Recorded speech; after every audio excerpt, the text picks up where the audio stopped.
Okay.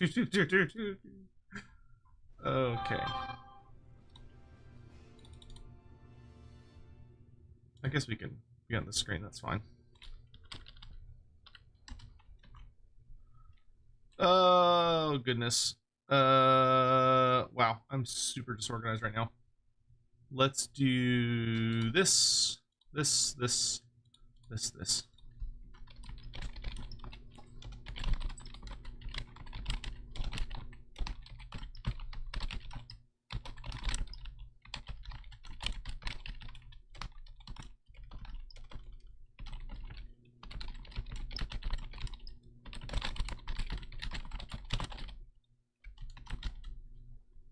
Wait, no. I actually want... No! No!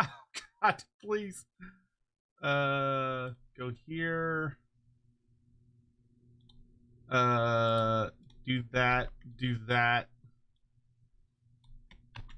Do that. Do that. Do that. Do that. Do this. Go down here. Open this. Type this. Type that. Then copy this. Reply. Post that there. Oh god. Go here. Reply. Post that there. Close that. Open that. Add that there. Open this. Open that. Pop out that. Move that here. Ah! Open this. Turn that on. Turn that on. Save. Open that. Sure, that's a good enough thumbnail for now. No, no. And then go... go here. Open that. Open this. Open that. Move that up here. Put that there. Put that there.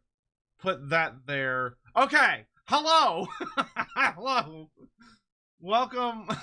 Welcome to Sotek Does This for a Living, which is really sad for everyone involved. Hello. I hope you're all doing well. Welcome to the stream where we're going to be showing off the goddamn Omens of Destruction units. Hooray! Because I thought this embargo was tomorrow, but spoilers, it's today. So, here we go. I hope you're all doing well.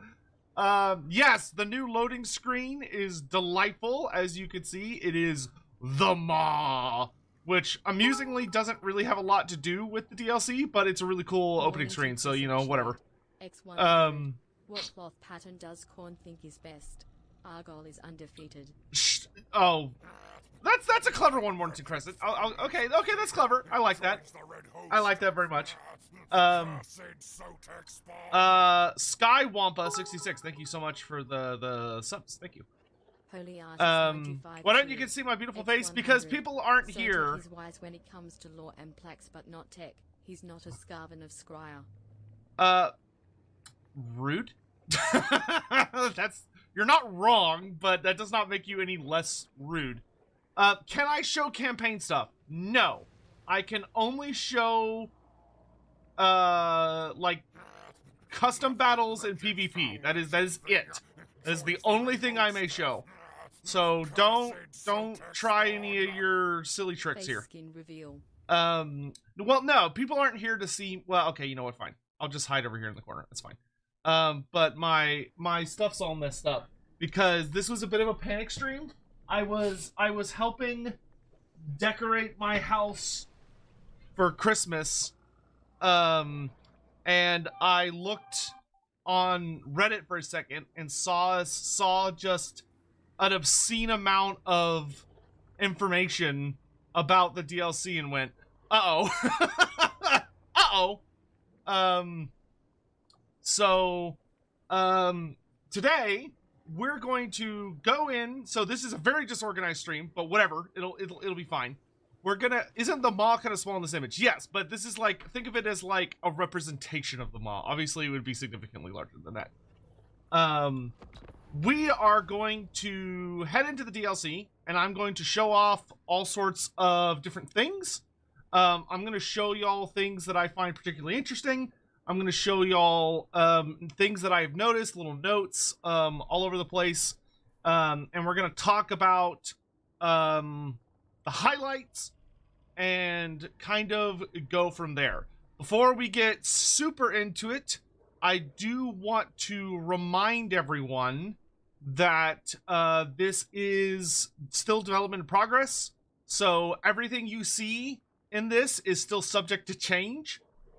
So it could be that there may be stat changes or model changes or animation cleanups and other stuff like that as we head towards the DLC. So this is not final. It's mostly final, but it's not entirely final. For the blood god, food for the guts, hearts for the hyperdrain. So, without further ado, I think we'll just start with Khorne, just because that's where I happen to be.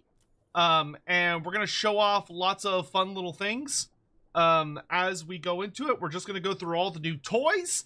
And we're basically going to stream pretty much non-stop up until it's time for us to go join Andy for Lorebeards. Because we do have Lorebeards this afternoon at 4 p.m., which is in about 2.5 hours. And we're doing a tier list for the Mortarks. So, and we're also celebrating Andy's birthday. We're celebrating it today and on Sunday. So make sure you, please, if you can, show up for that. So we're going to start off by just kind of going down the list. Why don't we start with Arbal? And we're going to start with him on foot to kind of like show his animation. Like, we're going to be taking it really easy here. So please remain patient. I know a lot of y'all are like, I want to see everything immediately. But we're gonna kind of ease into things. So why don't we start off with Arbal, and let's start off with Khorngors.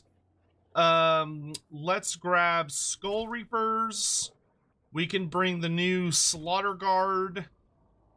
And we can bring the Hellforge Bellowers, and the Slaughter Brute. We'll save the Wrathmongers and all of that for the next little thing. And we're going to be murdering a lot of zombies. Like, just a lot of zombies and skeletons. Just all the zombies and skeletons. Because when you need to have lots of enemies to throw yourself at endlessly, this is the way to go. And we're just going to turn off all this stuff so the Necromancer just stays out of our way.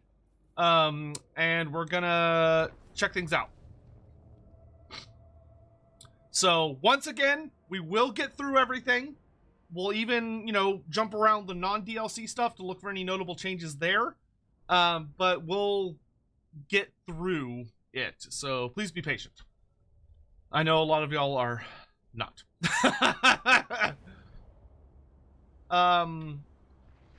So, to start off, we have Arbal on foot. Arbal has retained... Arbal is kind of interesting because he has very much retained his... He looks like a very classic Champions of Chaos character. Mornington Crescent cheered. X100. How dare you interrupt my watching your and Andy's reacting to TWWH trailers to give me live content. Sorry, not sorry.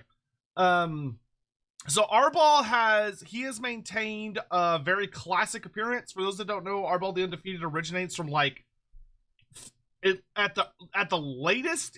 He made his final appearance like as a playable character in 5th edition Warhammer Fantasy, which was back in like the 1990s. So he's a very old character. Arbal, for those who care, is a very old character even within the setting. Arbal basically went north into the realm of chaos looking for more challenges after before Sigmar became emperor. Like within the universe, he is incredibly ancient. But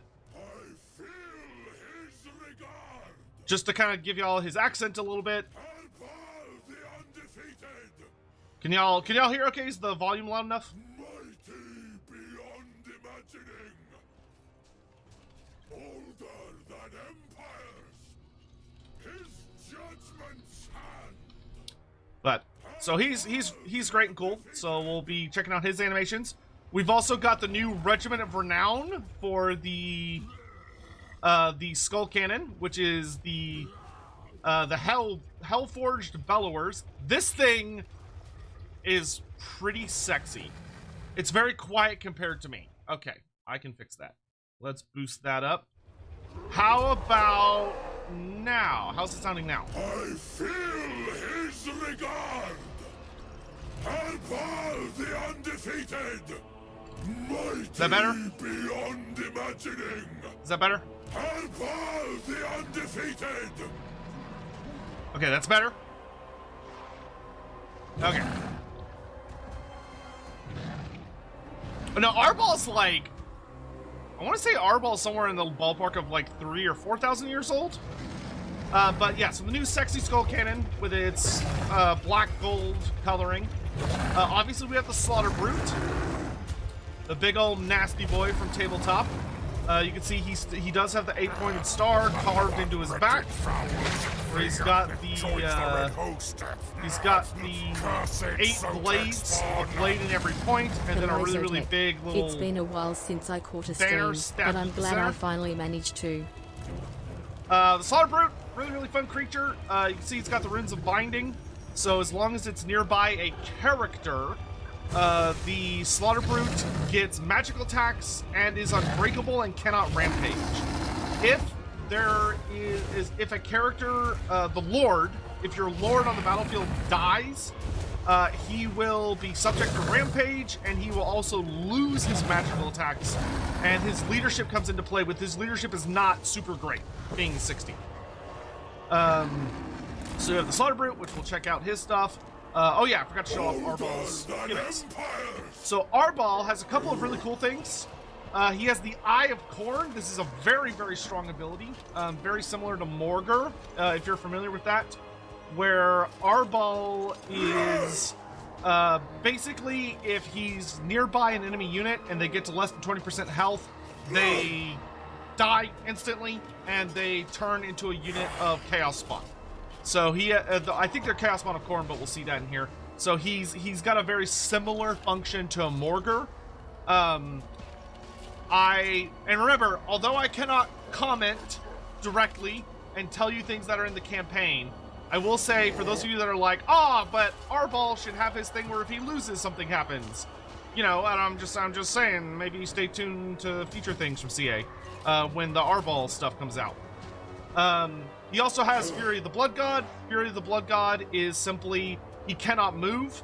Like, he gets locked in place, but after 3 seconds, there's an explosion that deals pretty good armor-piercing magical damage around him, and it also disrupts lots of enemies, so it's good for getting him out of being swarmed by infantry. He has Frenzy.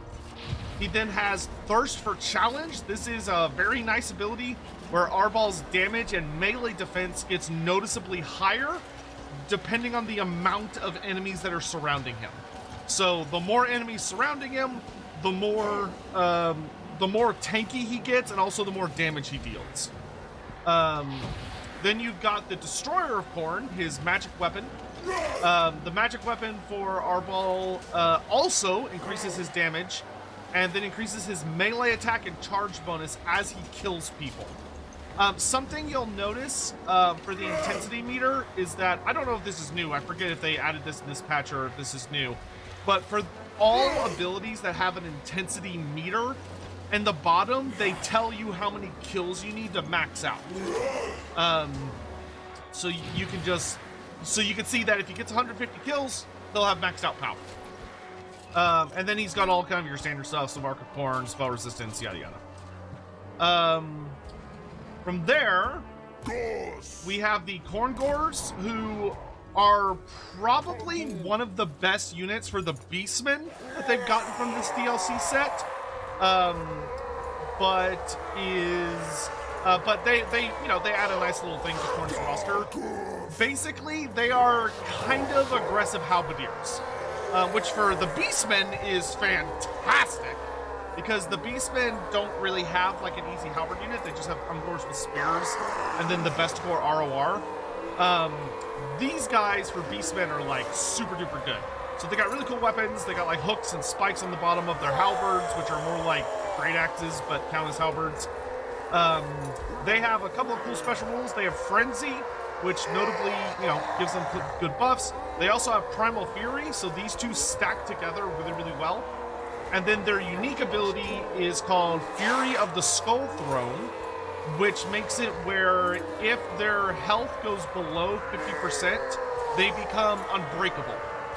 Now, the nice thing about that is that means that normally, when like a unit starts to take that much damage, it's very likely their Frenzy and their Primal Fury is going to drop. But with Fury of the Skull Throne, you're very likely to keep your Frenzy and your Primal Fury for an extra 22 seconds.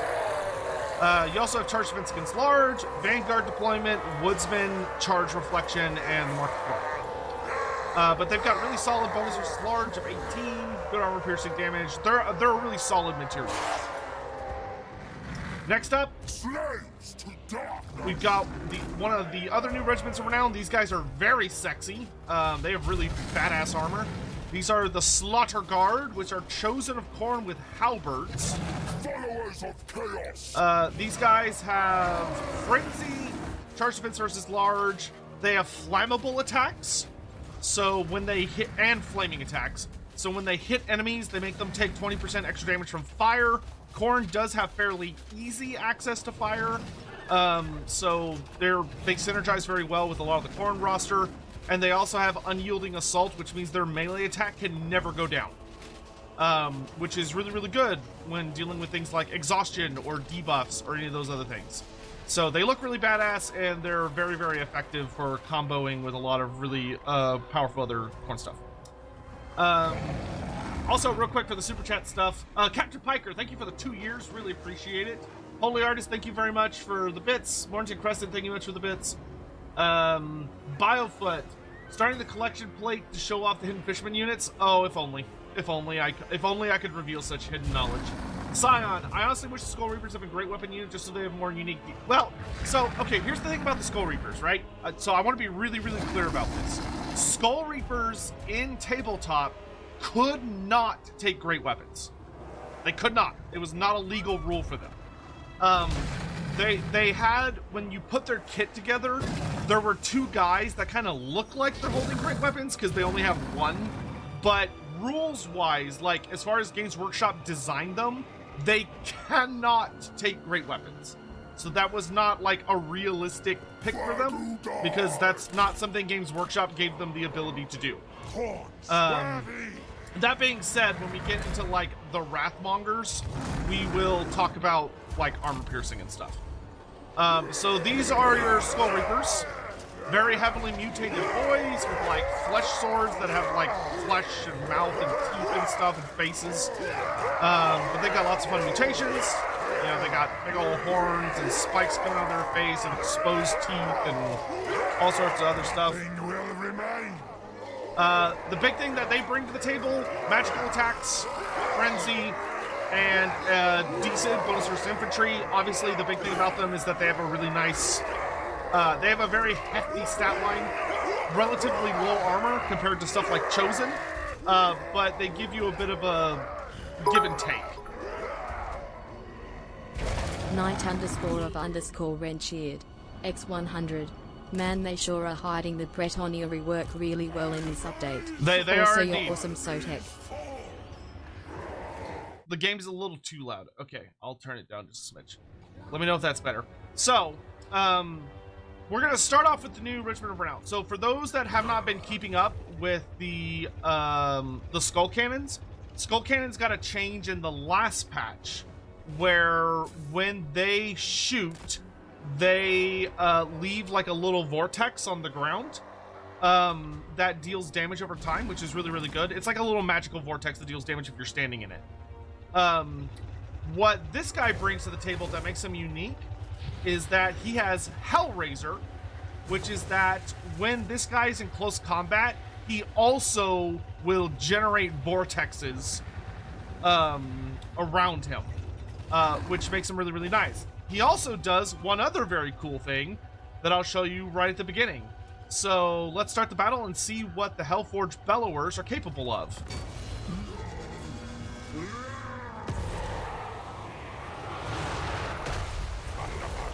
So you'll see that instead of firing one shot, he fires 5. And they're relatively accurate because they do kind of like a cool winding thing.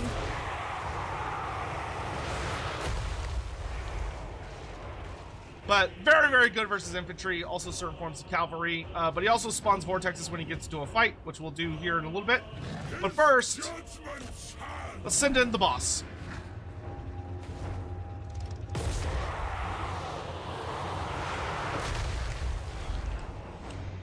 Alright, hold your fire, lads. Don't kill everything. Leave some for the rest of them. Remember, we're going to be kind of taking it slow and join all the new units and everything. Alright, so let's send in Arbol, and let's go ahead and send in the Skull Bellower as well.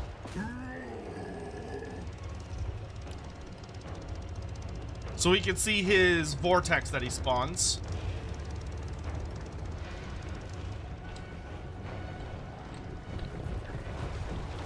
Alright, in comes Arbol.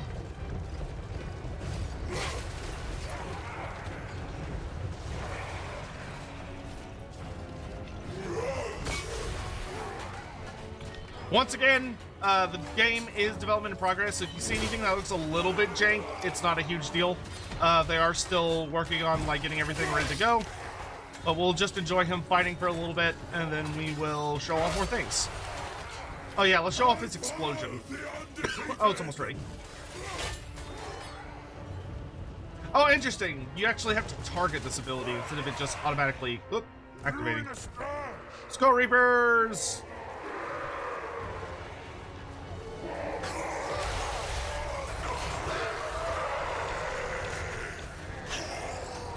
They are big men.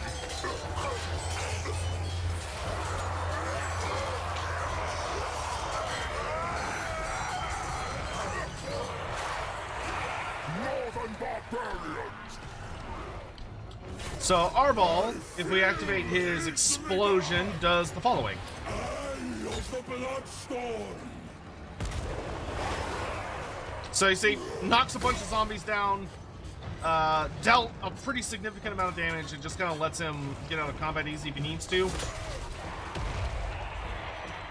You can see here the Hellforged Bellowers just craps out vortexes. So every once in a while, he will spit out a vortex as he is fighting in melee. That's a regular attack. Let's see if he poops out another one. Timer on it. I think it's, yeah, it's every 6 seconds.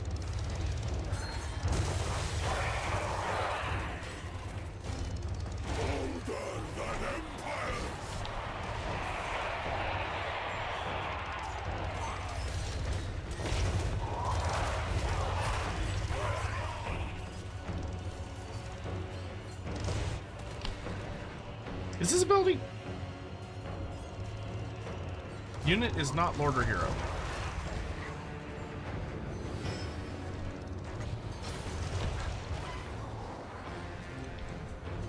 Mighty beyond imagining.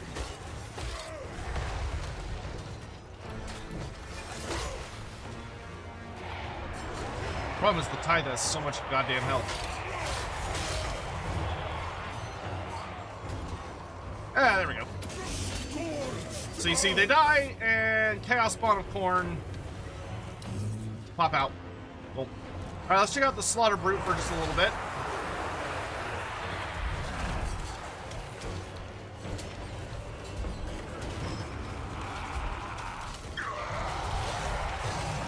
Nope.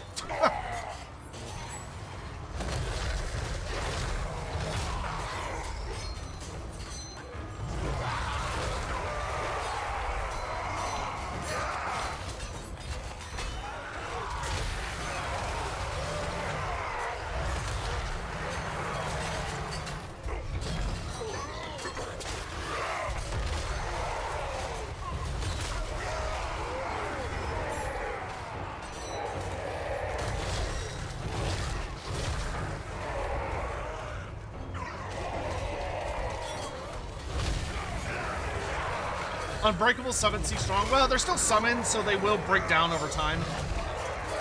Hope a lot of these units are good in multiplayer. Well, Turin should be starting his stream in about 8 minutes. If you care more about like multiplayer application, I would probably advise going and watching Turin's stream instead of mine, because he's going to give you that kind of information.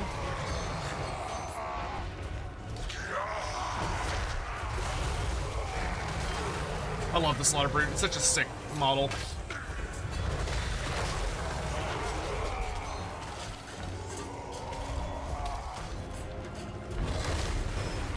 So anyway, Slaughter Brute.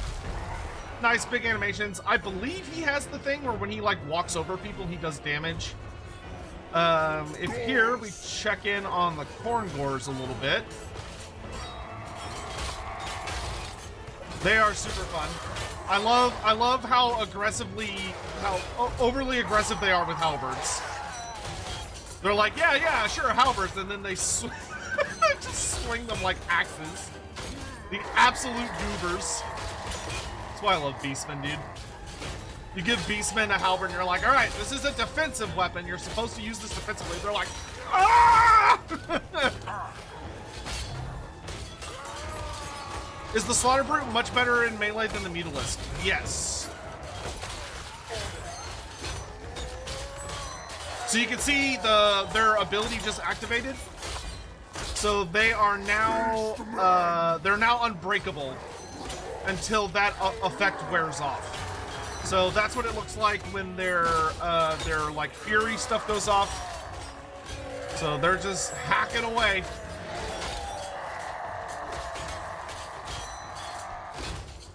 As if Beastmen weren't savage enough, now they have rabies. It's true. It's true.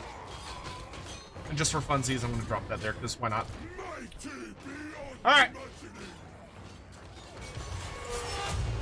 Alright.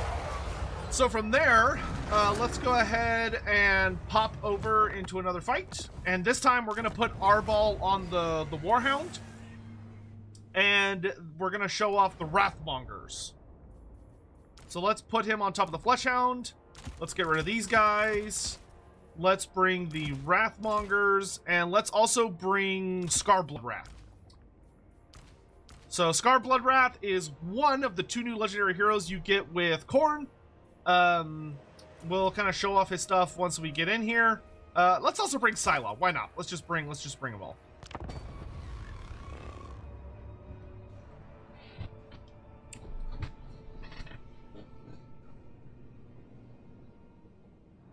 Oh shoot, there was another thing I wanted to show y'all, but I'll show it to you in a little bit. Are Wrathmongers demons or half demons? They are humans that were possessed by demons, and then in the battle for their bodies, they dominate the demon. So they are basically humans that have successfully been possessed by a demon and then dominated the body despite that. So the big thing for them is that they are, you could kind of think of them as demonically empowered or possessed humans. So first we've got Arbol, and look at that banner. Look at the size of that thing.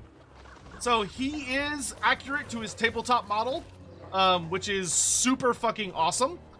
Also, I would like to take this moment to say that I will be officially starting a petition fan club that Rapunzel deserves to get her banner. We need justice for Rapunzel de Lyonesse. Rapunzel, justice for Rapunzel. But Arbol looks really, really, really good on his big old doggy. This is the Fleshhound of Khorne, which is a really generic name, but that's also what it's called on his little character sheet, because this thing existed before Karanak did. The hound should be much bigger, not according to, like, the model that they base it off. But he's a really cool big boy. Doesn't really change much about him. I will say that it is a little bit, the animations for him are a tidbit jank at the moment, but that is something that should be fixed before the game goes live. So you might notice like some clipping as he's moving around, but that's something that should be fixed by the time y'all get the game. Who's a better boy, Arbol's dog or Karanak? I would say Karanak, because you get 3 big boys. Listen, after playing Hades, the roguelike, Cerberus is like just the best boy. So Karanak kind of is, you know. All right, so let's check out the big monkey, because everybody likes monkey. So this is Scylla Anfringrim. He's the big reptilian monkey man. He is available for Norska. So if you play as Norska, you now have a really cool legendary hero. And that's something we'll talk more about in coming days. As far as like how to get him and, you know, how he changes a little bit between the rosters. But he adds a new big boy to Norska. And his voice lines are really funny because he just yells a bunch.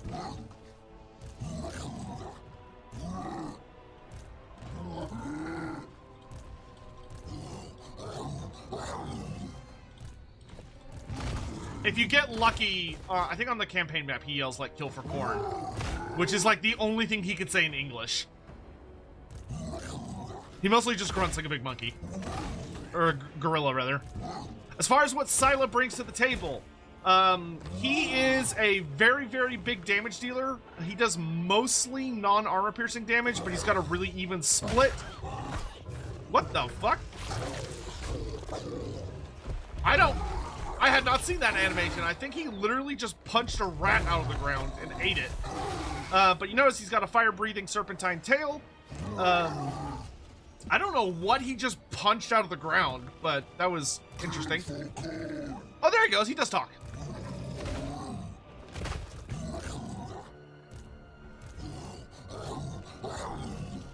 Ho, ho. He sounds like my dog. As far as what he actually brings to the table ability-wise, he's got Kill for Khorne!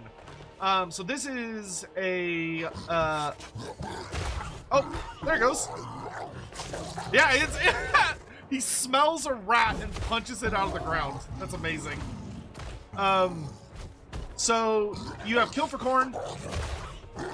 It's such a random-ass ability, or, animation. So Kill for Khorne is an ability you can activate. It makes him rampage. Actually, it causes an explosion and it makes an enemy rampage. So he can force enemies to rampage.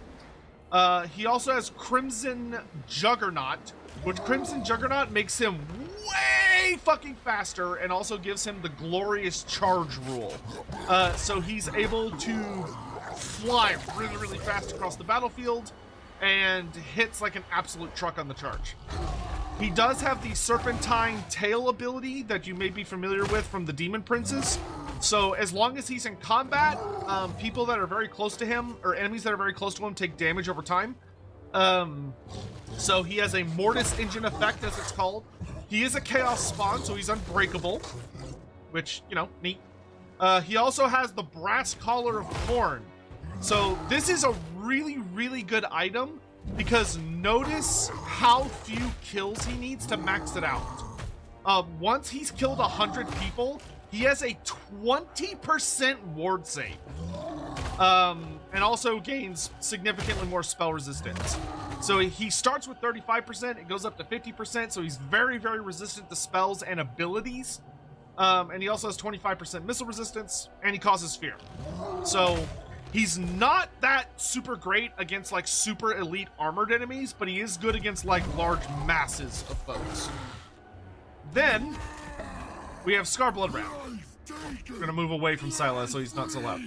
So you got good old Skarr Bloodwrath. It's kind of gross looking. Man's got like really nasty looking skin. He's got lots of fun mutations. Yells about a lot of shit. As far as what he brings to the table, he's got very, very heavy armor piercing and a 20 bonus versus infantry. He also has armor sundering, which is always really, really nice with magical attacks. Very solid stat line. As far as his ability goes, he has Inevitable Horror. Inevitable Horror is really solid because it just drains vigor as well as leadership, which is quite awesome. We'll actually talk about vigor stuff in a minute. He also has Bloodstorm Blades, which when you activate them, significantly increases his damage and also his bonus versus infantry. As far as passives, he has the Blood Tally, which makes it where Blood Tally is for everyone that he kills. All healing that is targeting Skarr Bloodwrath becomes more effective. So the healing that he gets better, more efficient.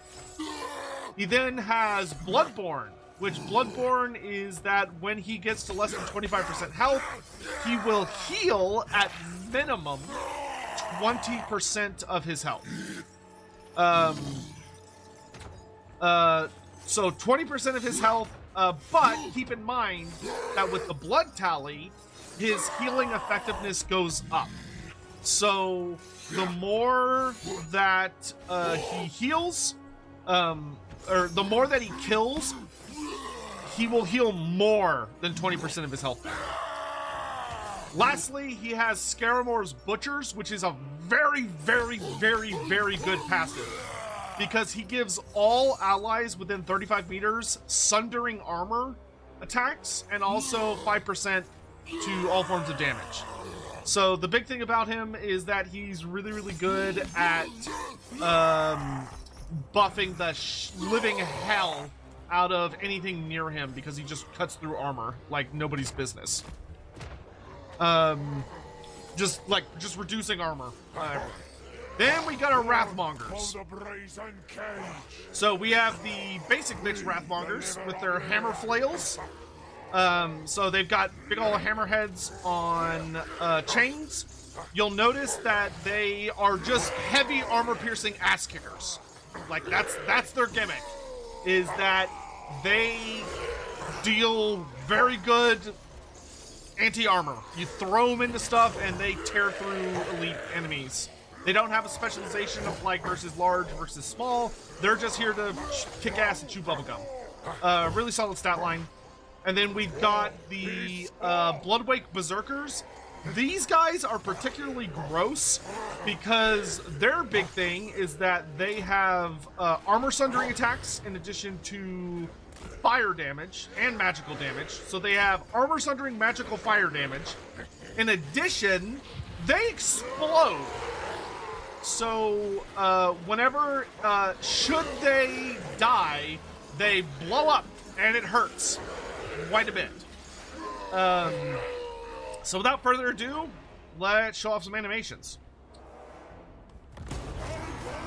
We'll send in Arbol first. Once again, his run's a little jank at the moment, but it's something that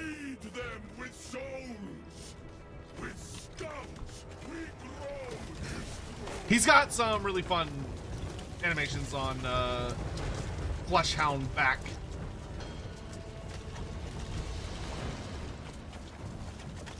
The enemy will stop running from me. Fight me, cowards!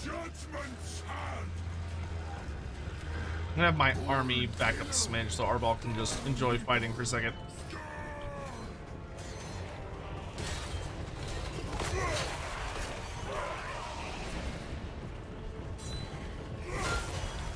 Of course, I go into like one of the only trees that's around here. Get out of the tree, dumbass! Resistance is pointless!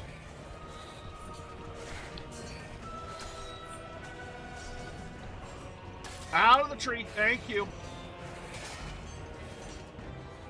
Khorne looks a bit small. No, it looks relatively, it looks accurate to the tabletop model.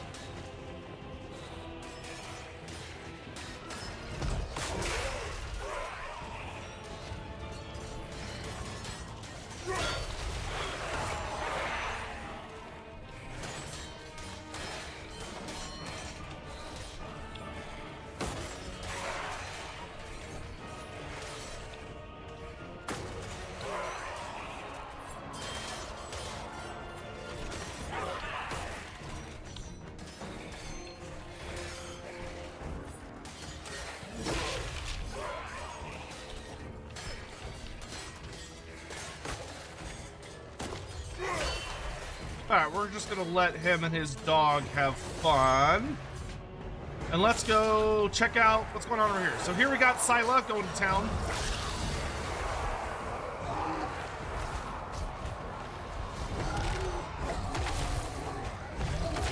So he picks up and throws people, which is cool. That's a kill animation. He also went to the WWE.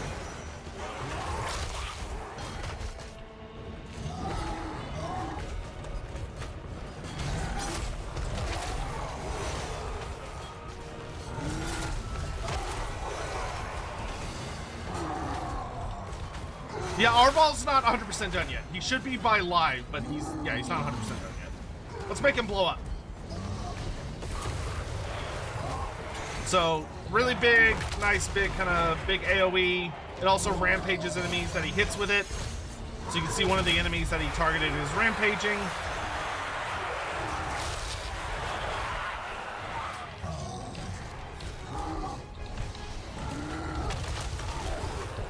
Alright, so moving on from him, let's go check in on Skarr Bloodwrath.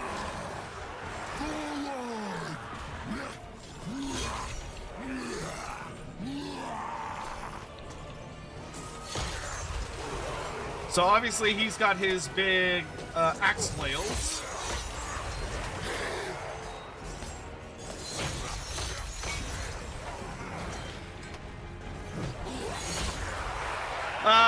Here's Donnie. Yes, I will be doing that again. Correct. Once that embargo passes, I shall happily. Obviously, I cannot talk about anything campaign related as of right now. So he's just kind of going to town, being a big old man. Let's check in on our Wrathmonger, shall we? We sow extinction. Yeah, these guys are pretty big beatsticks. They will kick the shit out of just about anything they go up against. Pretty effectively. Like, I think even if they go up against Doomseekers, I believe they put the Doomseekers in the ground, which is impressive considering Doomseekers are anti-infantry and also unbreakable. But we can check that during the stream if anybody really wants to see that.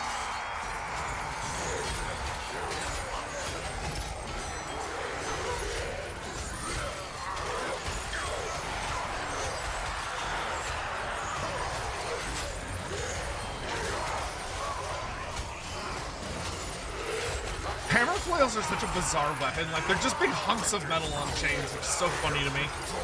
Very, very Khornate, though. Like, I mean, what better way to serve Khorne than to just beat someone to death with a big old chunk of metal?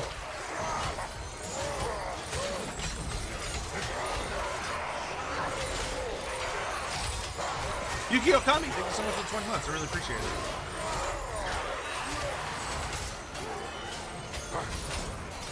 I was going to check if they'd explode, but I don't think any of them are going to die. Okay, so something I want to show y'all that's really cool real quick.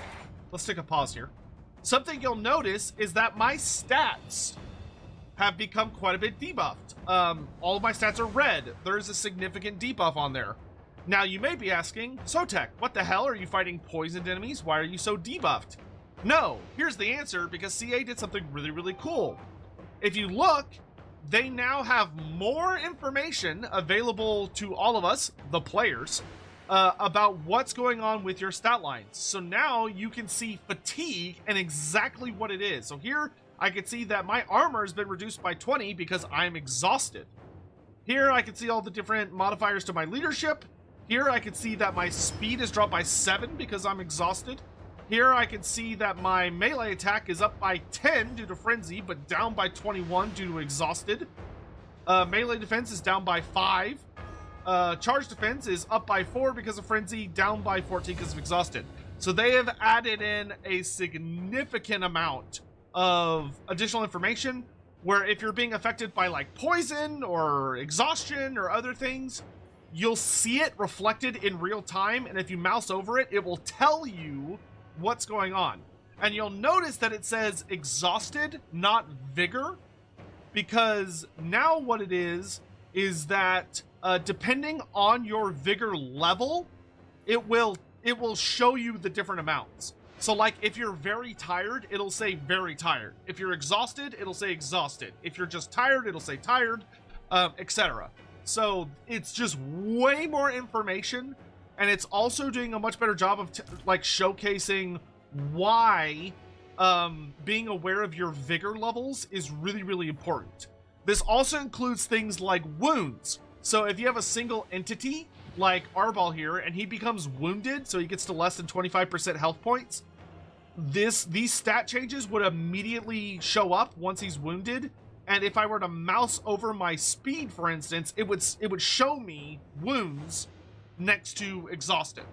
So it's just a lot more player information, which I like a lot. Also, if anyone wants to see, let's see if we can get a big monkey man charge here, or a big gorilla charge. Gorilla charge!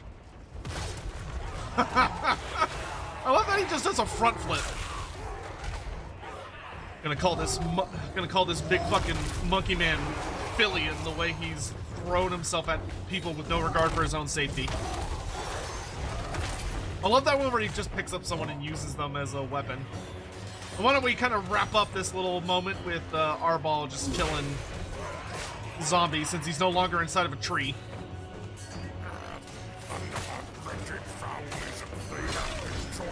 I love that it looks like he's using his horns to like gore people when the Fleshhound's like doing the side-to-side attack. How are you and the doggo doing so good? Can you see / say if the Rothmongers get upgraded from chosen like aspiring champions? Also, can we get a lyric about Skarr Bloodwrath Plaza? So I unfortunately cannot say anything about campaign. I cannot say anything about campaign. I would love to tell y'all literally everything, but it's not time yet. You gotta be patient. So soon, TM. Alright. So, that is the end of our little Khorne showcase. I think it's time for some Ogre shenanigans. What do y'all think? But yeah, so Khorne... Oh, we forgot to show the Bloodbeasts. Hold on. Let's get a big monkey charge in there. Hold on. Gotta do the Bloodbeasts real quick. I forgot about them. Hold on. Oh, wait, no. I could have done Skulltaker. Hold on. Hold on. I've got to show off a couple more Khorne things. I forgot. Spartan, thank you for the 45 months. What's a cool lore fact about Skarr Bloodwrath? Cool thing I like about Skarr Bloodwrath is that he has died a pretty significant number of times, and that his form of immortality sucks. As it should, because it's Warhammer. Khorne does not bring him back the way he was. Every time he dies, he loses bits of his personality and his mind, essentially. So he gets a little more insane and a little more fucked up every single time he comes back. And he has died a bunch.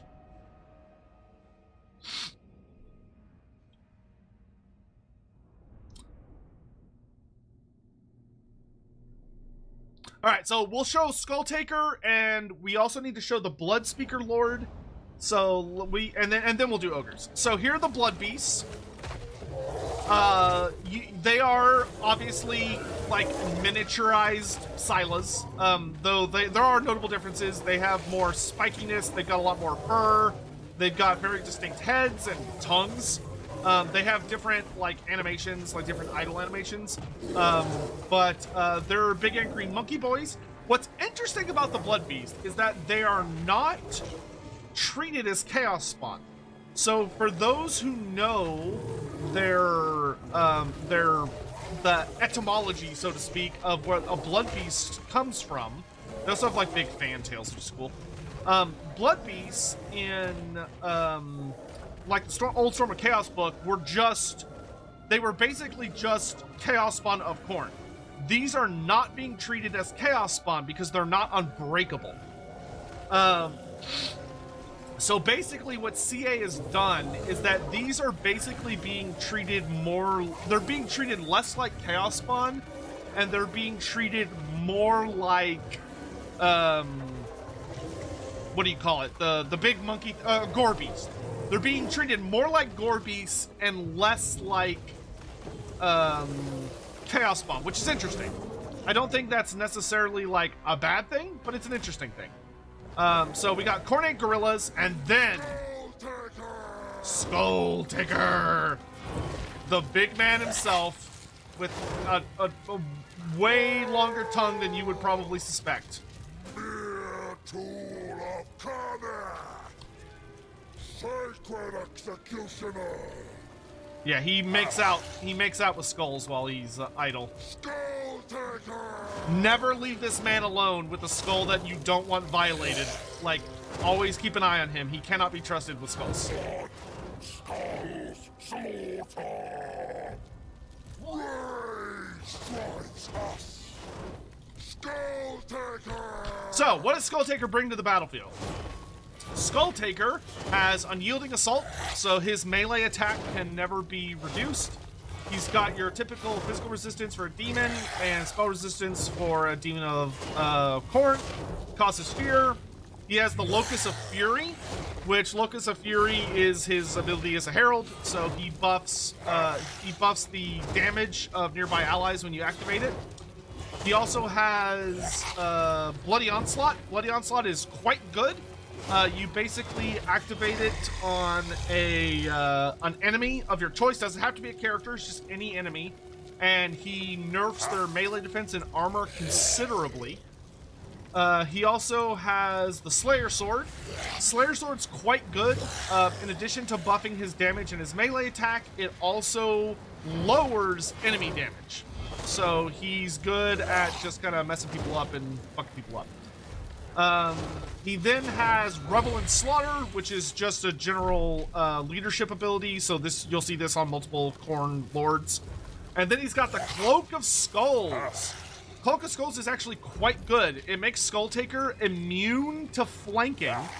He also gains 20% missile resistance and an additional 25 armor after he gets 40 kills. So a lot of cool stuff going on there. And he's got a pretty solid stat line, 20 bonus versus infantry. He's very good at messing up characters. So we'll check out his goodies in a second. First, we're going to do a monkey charge, and then we'll unleash Skulltaker. Has the Lore of Heavens been reworked? No. But you know what has been reworked lore-wise? Ah! So the lore of the Big Wa and the lore of the Little Wa have been reworked, which we will show that off during this stream. All right. Monkeys!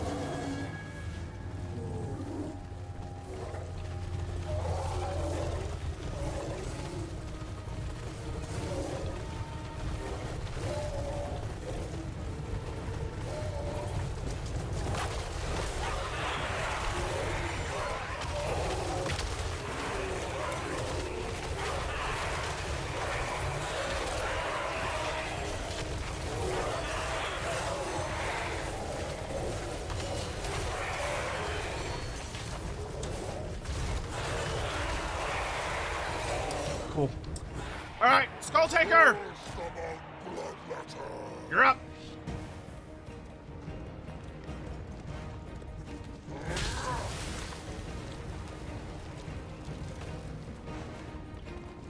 Zombies are just like, yeah, we're gonna keep going.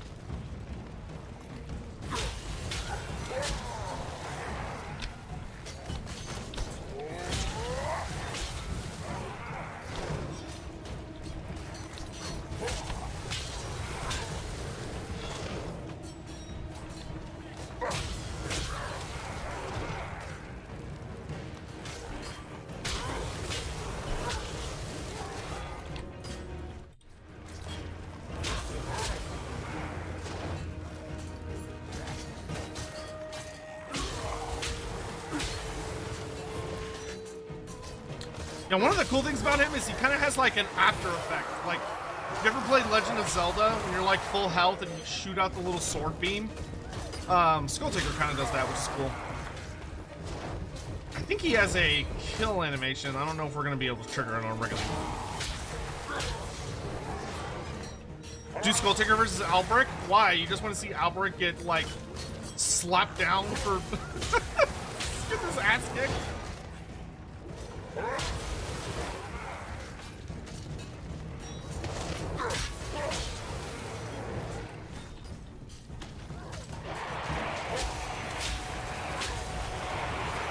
He's got that anime sword? Yeah, he does.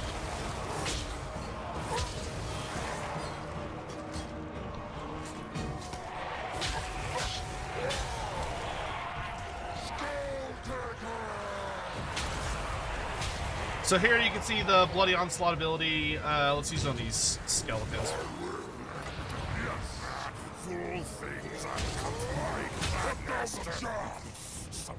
Hey, Mercy! Thank you so much for the raid. How you doing?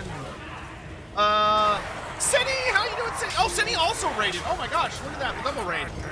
Hello, welcome everyone. We are showcasing new units that have been added in Total War Warhammer 3. If you're new here, hello. I'm partially invisible because I'm wearing a purple shirt on a blue screen.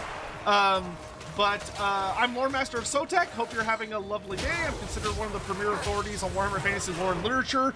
We have a new DLC coming out for Total War Warhammer 3, which is called Omens of Destruction, which features the servants of the Blood God, the Greenskins, and the Ogres. So we're showcasing all these new toys. And we also, I'm doing a podcast show in about an hour and a half, which means we actually kind of need to step on the gas. So let's go ahead and transition to showing off Uzul on his mount. And we'll also showcase, so let's slap him up on Koltirin, which is his unique mount. And let's also bring, some people want to see a couple more things. Senny here, let's bring out the big monkey again, just for Senny. Hi, Senny, thank you so much for the raid. Hope you're doing well. How are you? It's good to see you. If you don't know Senny, if we can make sure to give a shout out to Senny, Twitch mods. She's adorable and wonderful. She's the best girl. I adore her absolutely so much. She's the best. And Mercy, thank you very much for the raid. Hope you're doing well, Mr. Mercy. I assume y'all were showing off some goodies as well. But for people that like big monkeys, we got a big monkey. So here's Koltirin. You'll notice he's a little different than he shows up on the art. He does have a brass head, but he's a little bit more complicated of a color scheme, where he's brass, red, and gold. So Koltirin is the unique juggernaut of Skulltaker. It's a very sexy beast. Then we've got Sila Amphringum being his big monkey self. And we're going to murder lots of zombies, because there's nothing better to show off new units than with zombie. It's Koltirin. Yeah, it's not spelled like that, Holy Artist, but his name is Koltirin. So, Skulltaker, if you would be so kind. It's basically you can kind of think of it as like a mechanical rhinoceros, for those of you that are maybe new to the Warhammer setting. Well, let's see what he's going to do to some zombies.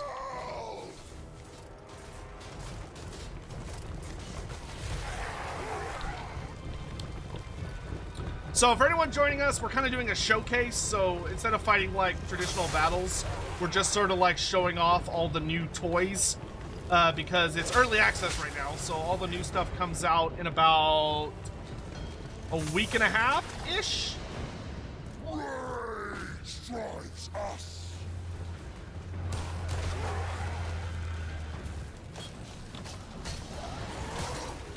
I actually really like Koltirin's color scheme.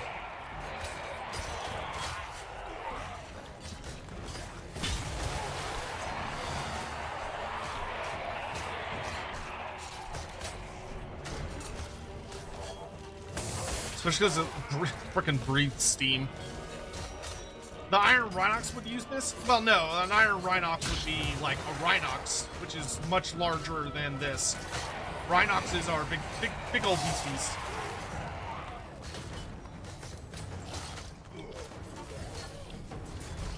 Cindy, how are you? What were you doing?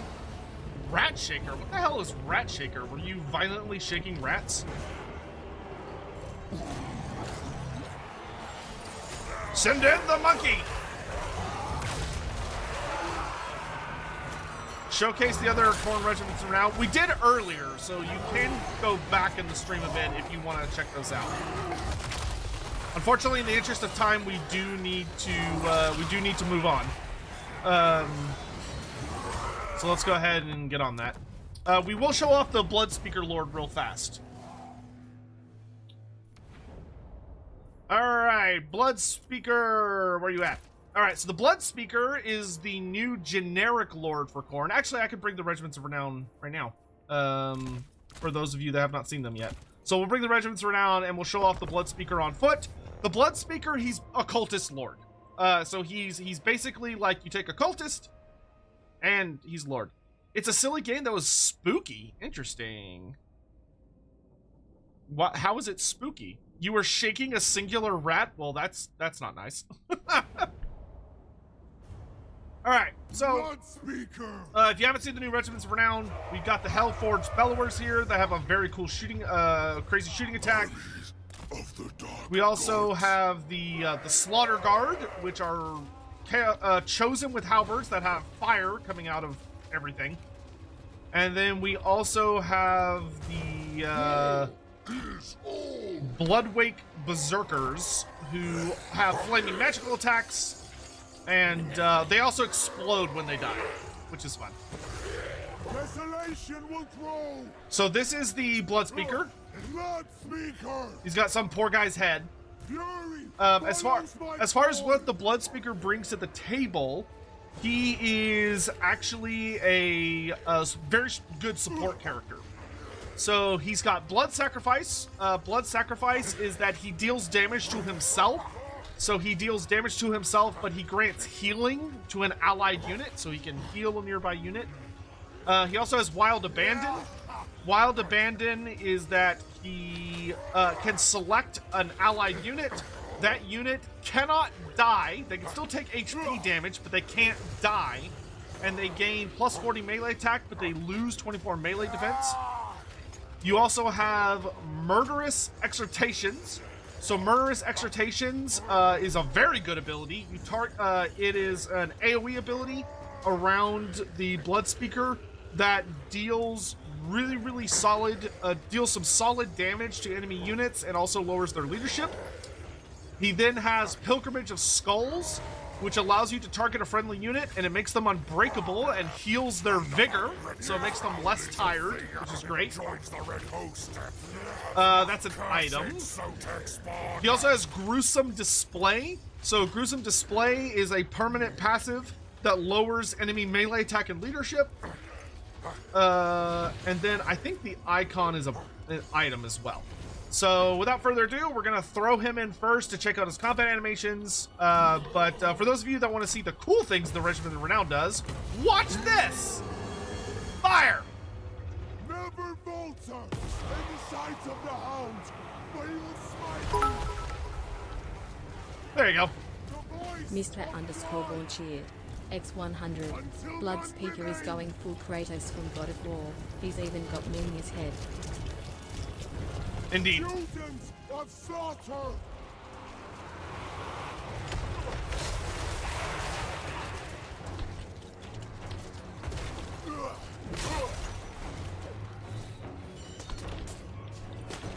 I don't think he has any crazy animations. He's like a fairly standard character, if I remember right.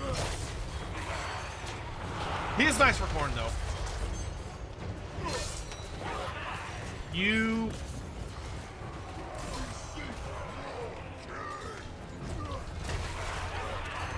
Yeah, so you know, nothing crazy to write home about, but he does provide a lot of really fun new little gimmicks.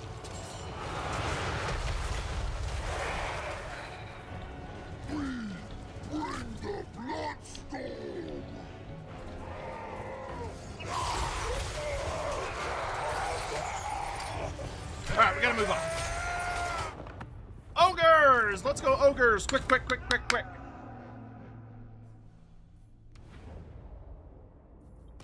It's all ogre now. Alright, we're gonna bust out Golgthag Maneater.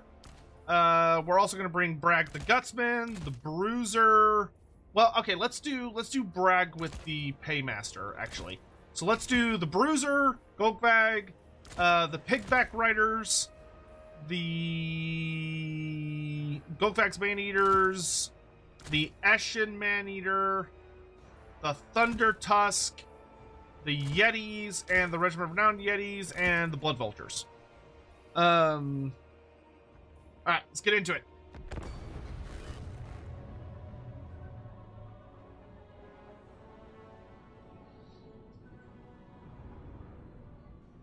Trust me, there's so many cool things I want to tell you all about campaign, but I can't. Not yet. Not yet. Radiance, thank you so much for the 5 months, Mr. Foreign. Bloodspeaker's going full Kratos from God of War. He's even got Mimir's head. Yeah, you're not wrong. All right, so let's do a quick little run through of everybody. So we've got Golgfag here. Greatest dog of war. Oh, he said the thing. So what does Golgfag bring to the table? Well, he's got Vanguard deployment. He's got all your typical Ogre Gubbins. He's got a notable bonus versus infantry of 25, which is significant. He also has Deadeye, which is a pistol that he can target.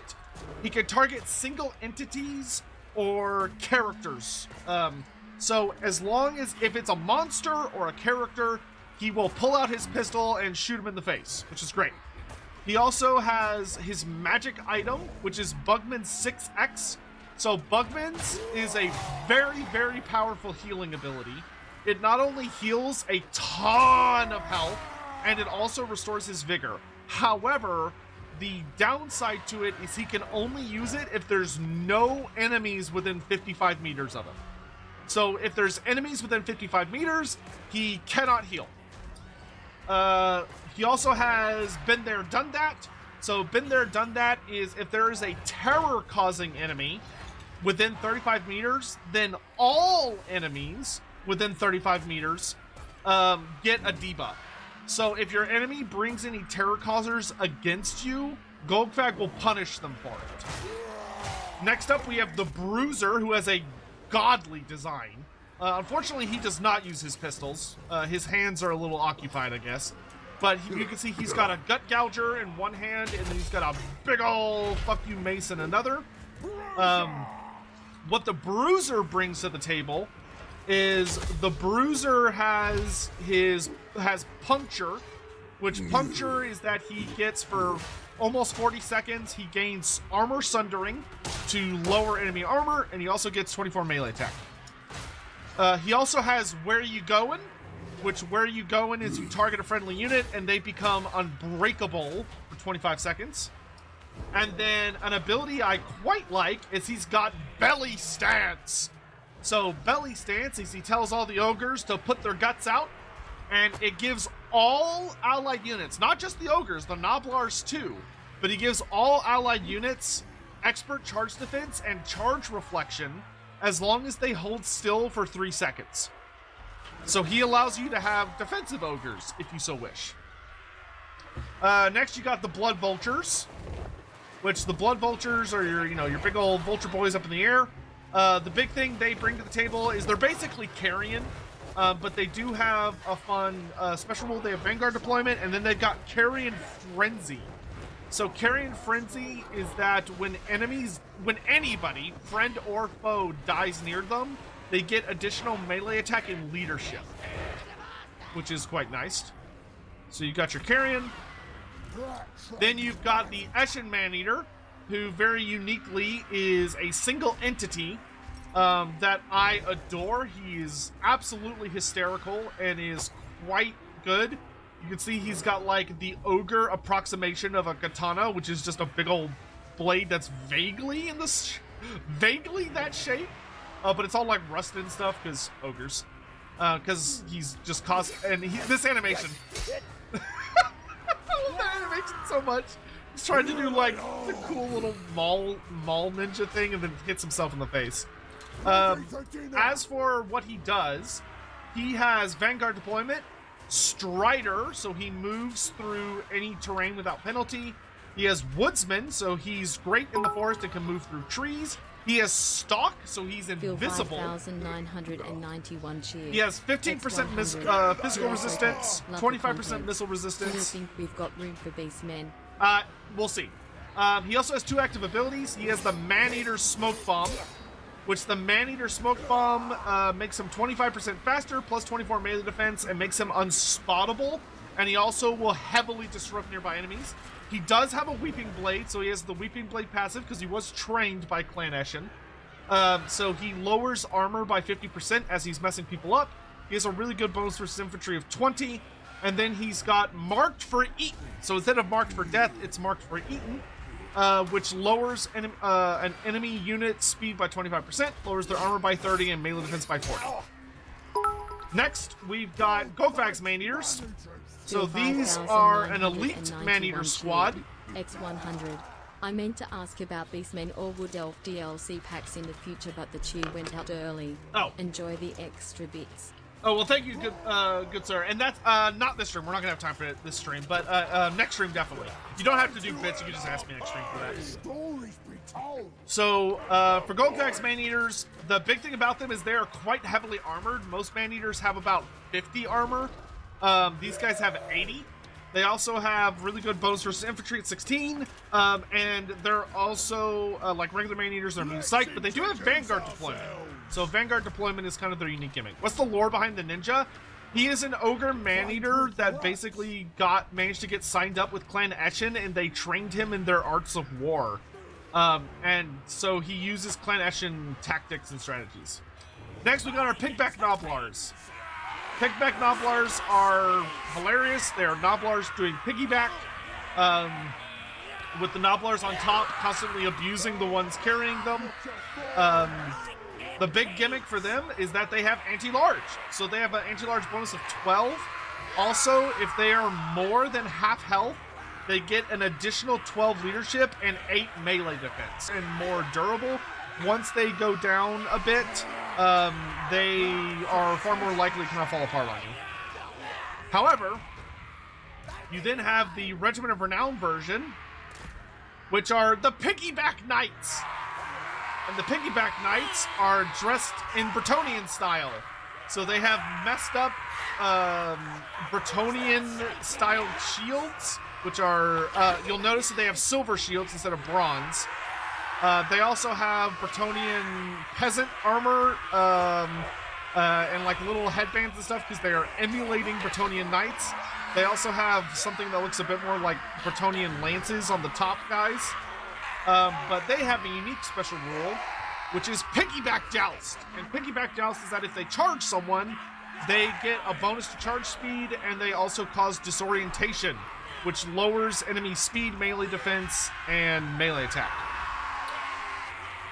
From there, we have the Yetis. Is the sound cutting out? Shouldn't be. All good here? Okay, it's not that. All right. No, oh no, sound. Okay, some people are having sound issues, some people are not. Okay, weird. All right. So here you got your Yetis, big angry monkey men. There's a lot of monkey men in this DLC now I think about it. Yetis have a really nice passive. Aura of Frost lowers melee defense and speed on nearby units. Great, awesome, cool, good. They also have frostbite attacks that are magical, good armor piercing damage, and pretty aggressive stat line overall. But because of lowering enemy melee defense and stuff, they're very, very good at kind of getting the enemy to hold still. From there, we've got the Regiment of Renown version, which is the Ample Peak Greybacks from Ample Peak. And Greybacks are what, like, the big scary Yetis are called. Oh, Yeti! Yeti, thank you so much for the gift sub. I really appreciate it. What makes the Greybacks unique is they have Grey Supremacy. So Grey Supremacy is that if there is a terror-causing unit within 35 meters of them, they gain 20% to all forms of damage and 10% ward save. So if they see a terror causer, it's good for them to run at the terror causer, because they will be nastier and tankier. Then last but certainly not least, the Thunder Tusk. So the Thunder Tusk, you'll notice, has 2 ogres mounted on it. One has a harpoon, the other has a harpoon launcher, which is what ogres kind of call their crossbows. Both of these guys will continuously shoot throughout the battle. The Thunder Tusk does have a shooting attack that will show off in a little bit. It's kind of like an artillery piece. It's a bit like a catapult. It has frostbite, magical attacks, big bonus versus infantry of 20, 30 ammo, and its missile attacks are also armor piercing and frostbite. If you want a big monster that you just throw into combat with no issues, you want the Stonehorn. If you want more of a variety piece that also has some debuffs, so it does have the chilling aura, which slows enemy speed, you want the Thunder Tusk. So, let's get into it. We'll start with the Thunder Touch shooting attack. They did a really good job on this. Show 'em what you do for a living. Kill it.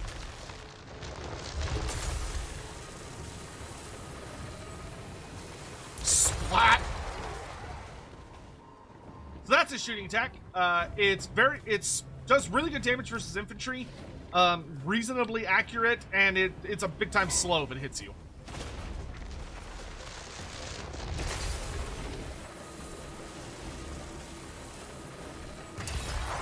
Are Yeti similar to trolls in combat? Yeah, they're pretty similar, I would say.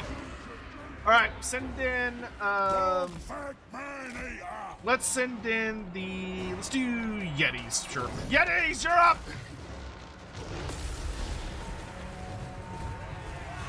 Also, we can check out the Thunder Tusk combat animations.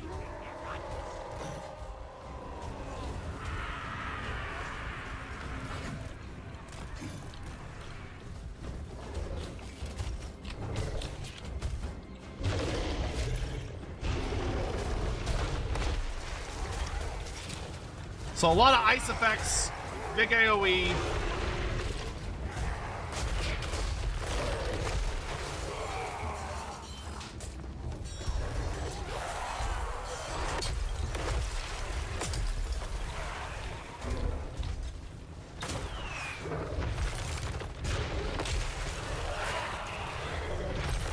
Is it an artillery piece? Technically.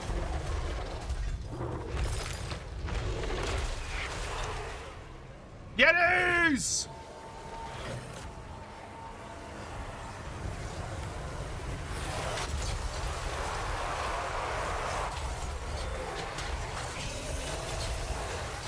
They're not the exact same as trolls. They do have different combat animations. They also, they're instead of vomiting, they breathe ice, which does have a notably different, like, effect. They're similar, but they do have different animations, because trolls do not attack like they do.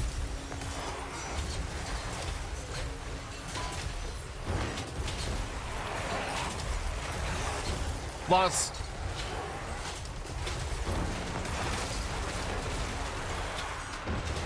Let's do Goldfag. How's Goldfag doing? Goldfag is a monster. Like, look how big he is.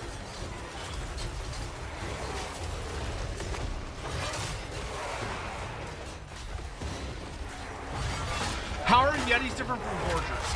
Yetis provide debuffs to enemy units and do not have any form of stealth or vanguard deployment, so they're more, and they have weakness to fire, so they're far more vulnerable to missile fire at the start of the battle. They don't have surprise tactics, and they're a bit more on the defensive side because of the debuffs, and they have like a decent melee defense. Gorgers are more pure aggression. Gorgers are also unbreakable, have stealth and vanguard deployment, so they're fairly different.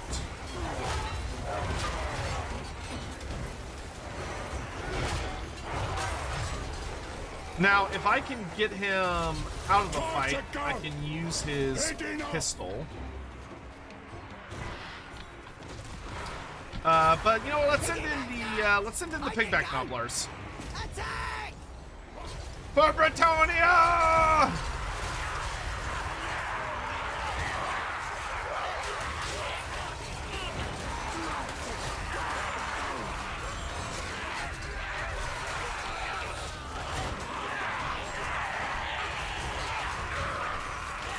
Poke 'em, lads! Poke 'em!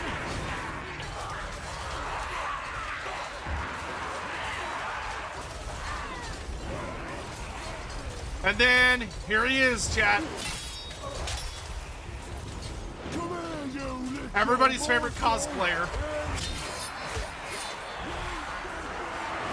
Yes, he does pose at the end of every attack. Because while you were out there getting bitches, he was studying the blade. While you were out there achieving actual life career goals, he was studying the blade. Rotting meat! Ashing man-eater!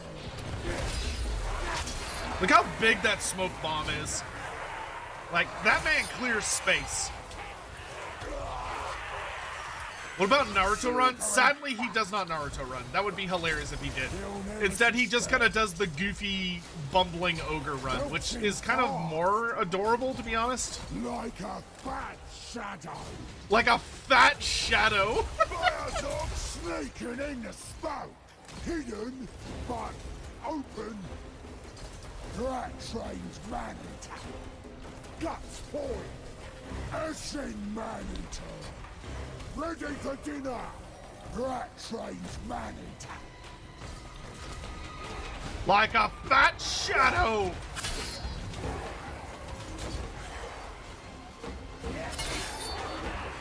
Alright, where's Goldfag? Goldfag, where is the Lord? Did he accidentally die? He did. That's okay, we'll deal with him later. Blood vultures!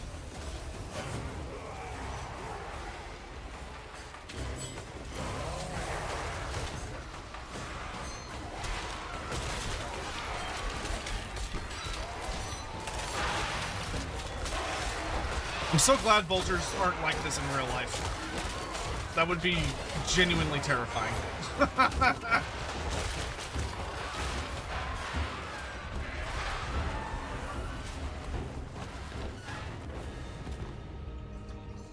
Like, just going about your day and they're just, like, terrorizing people.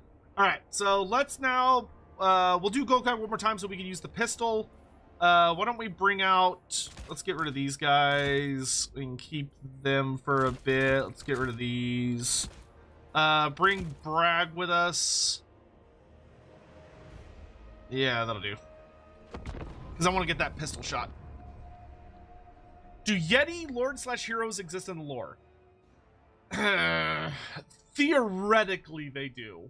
The supporting material is quite thin, but there is a Black Library book that talks about like a king of the Yetis that Wulfric kills. It's in the Wulfric novel. It's a very like blink and you'll miss it example, but it does technically exist. But I use technically in the strictest sense.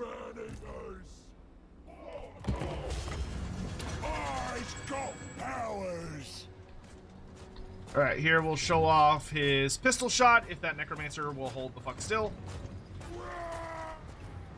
Hold still, you fucking nerd. So I love this. He puts down his mace. Oh, I missed. Oh, I missed. It does pretty hefty chunk of damage, but I love the animation for it. Alright. Send in Golkax Man-Eaters, and then we'll check out all the new heroes. Yeah, Yeti characters never had any rules, they never had any models, they never had anything like that. There's no White Dwarf articles about them. It's literally a random Black Library reference.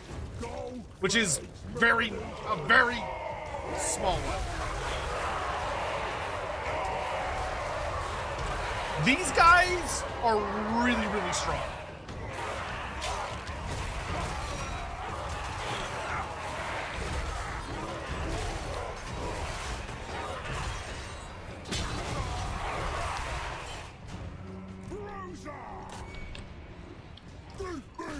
Bragg! This is the happiest ogre in the world. Look at that smile. Like, he's just so happy to be here. Did that skeleton just bleed? Don't worry about it. He had excess bone marrow.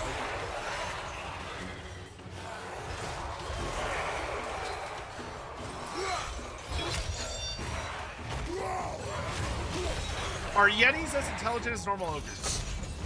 That's not actually really made clear intentionally. Like, Yetis do have a culture.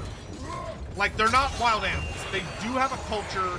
they're implied to have a language that nobody else really speaks.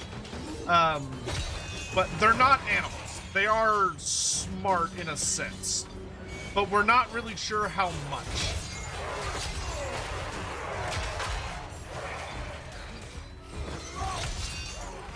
So, what does Bragg bring to the table as we're watching him just destroy zombies?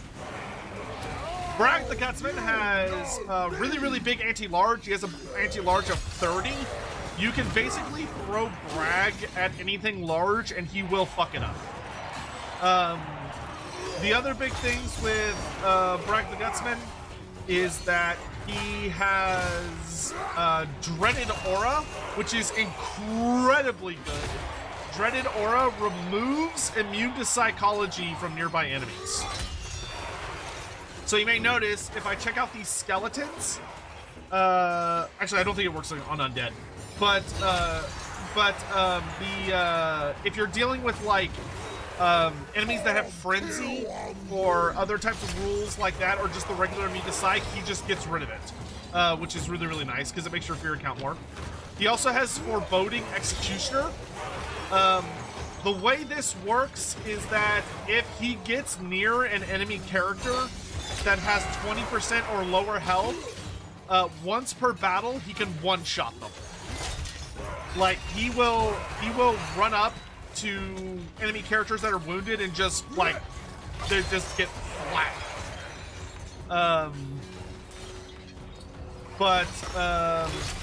The last thing, of course, is his magic weapon, which is the Great Gut Gouger. So the Great Gut Gouger makes it where he causes terror instead of fear. It also gives him monstrous impact, so he massively slows down enemies he's hitting, which makes him harder to run away from. Gives him bonus to melee attack and to his damage. That's Bragg. Then we've got the Bruiser. He's super duper fun. The Bruiser is great. Man knows how to fight.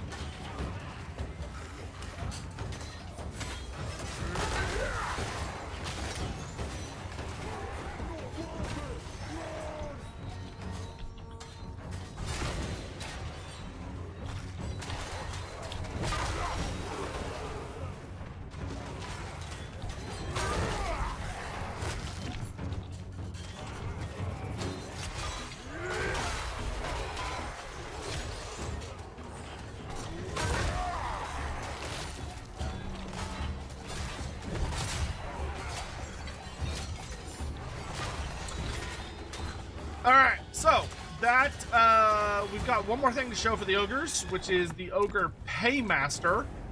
And then we are on to Dawa.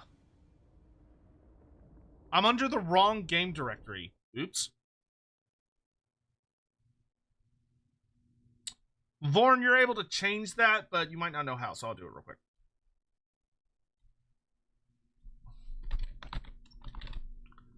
I need to teach you how to do that. There we go. Alright, bring out the Paymaster! So a couple of little, like, random fun things. You'll notice that the Butchers and the Slaughtermasters have new lores of magic! Hooray! We did it! So all of the lores of magic that they had in tabletop are now available to the Ogre Kingdoms. So they now have the Lore of Death and the Lore of Heavens on both their lords and their heroes. So, mission accomplished there. From there, Greenskins has also received some updates. Greenskins has a new special rule in multiplayer, which is called Cash Cascade. So Greenskins can basically activate this ability, and it gives charge bonus, melee attack, and bonus leadership to all allies within range. It's also an ability that the Ogre Paymaster has available too. So Greenskins basically got some of the Ogre Paymaster goodies, which is neat. So let's show off the Ogre Paymaster abilities, and then it's on to the Greenskin show.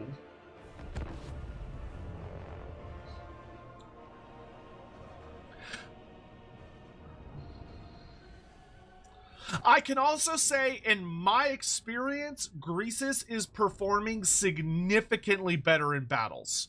Like, he is performing much better in battles. I think they, like, did some good repair work on his stuff. Only, I can't comment about campaign.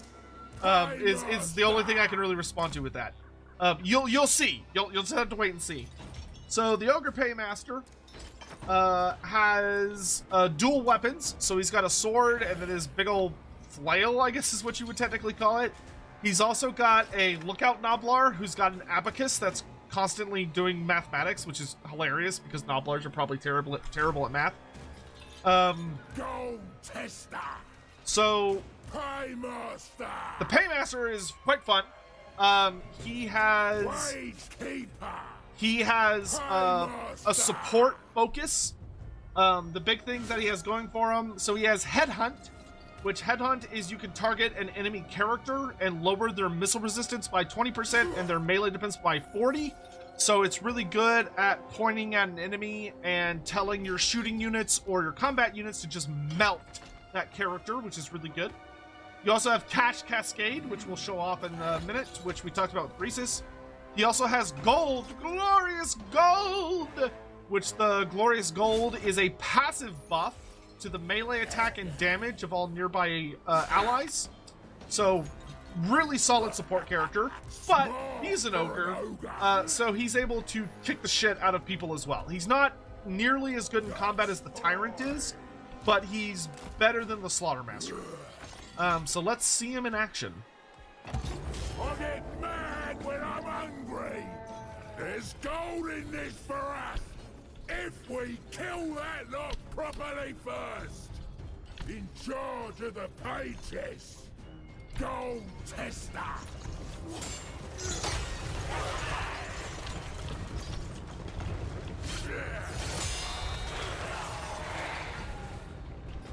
I actually really like the Paymaster.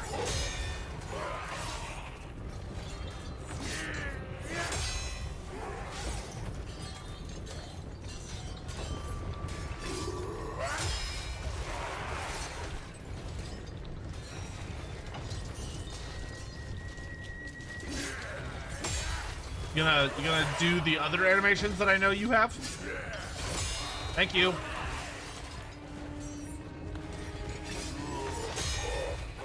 Here's a fun one with the flail. Let's see if he'll do it.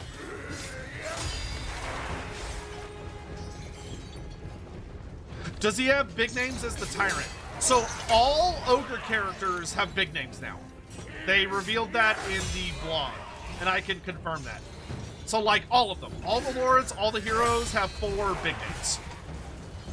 And your generic characters have randomized big names, with your legendary lords having unique big names. Alright, so you know what this situation means? Let's take an oh hey, we can use Headhunt on this guy, so where'd he go? Headhunt! So you can see that this guy's melee defense just drops to 0, and he's like, dear God, if someone hit me, I would die instantly, but we're not gonna do it. But you know what Greasus says we need in this situation? Because Greasus can also do this, is gold! So Greasus, Goldtooth, and the Paymaster can literally make it rain. And I love this ability's animation. It's so stupid, but I really love it.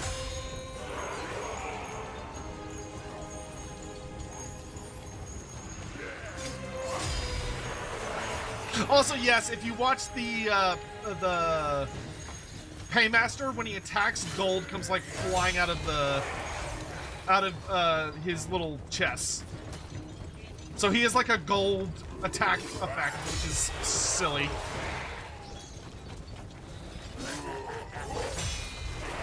Alright, with that, we're doing okay on time. But let's go ahead and hop into the Greenskins just to be sure we get the Greenskins out of the way. Once we get through Greenskins, if there's anything y'all are like, I want to really see this, we can do that afterwards. Greenskins! Okay, let's start with Gorbat on foot with all of his stuff. We can also bring the, we're gonna bring the Night Goblin, let's do the Night Goblin Big Boss in a second, actually. Let's bring Snaggla He does have to come on his spider. And then we'll bring the Black Orcs and, so, funny enough, Black Orcs, generic Black Orcs, are now the basic version. So the basic version is Black Orcs. Then you've got Black Orcs with great weapons, which is quite funny, and actually the reverse of what it was on Tabletop, because in Tabletop, you had Black Orcs and you had to upgrade them to have shields, which I find funny. All right, let's also go ahead and bring a little Wah. Let's bring a Night Goblin Shaman to show off his new spell animations. And then we're also going to bring Ruglug's Armored Orcs, which is a new Regiment of Renown.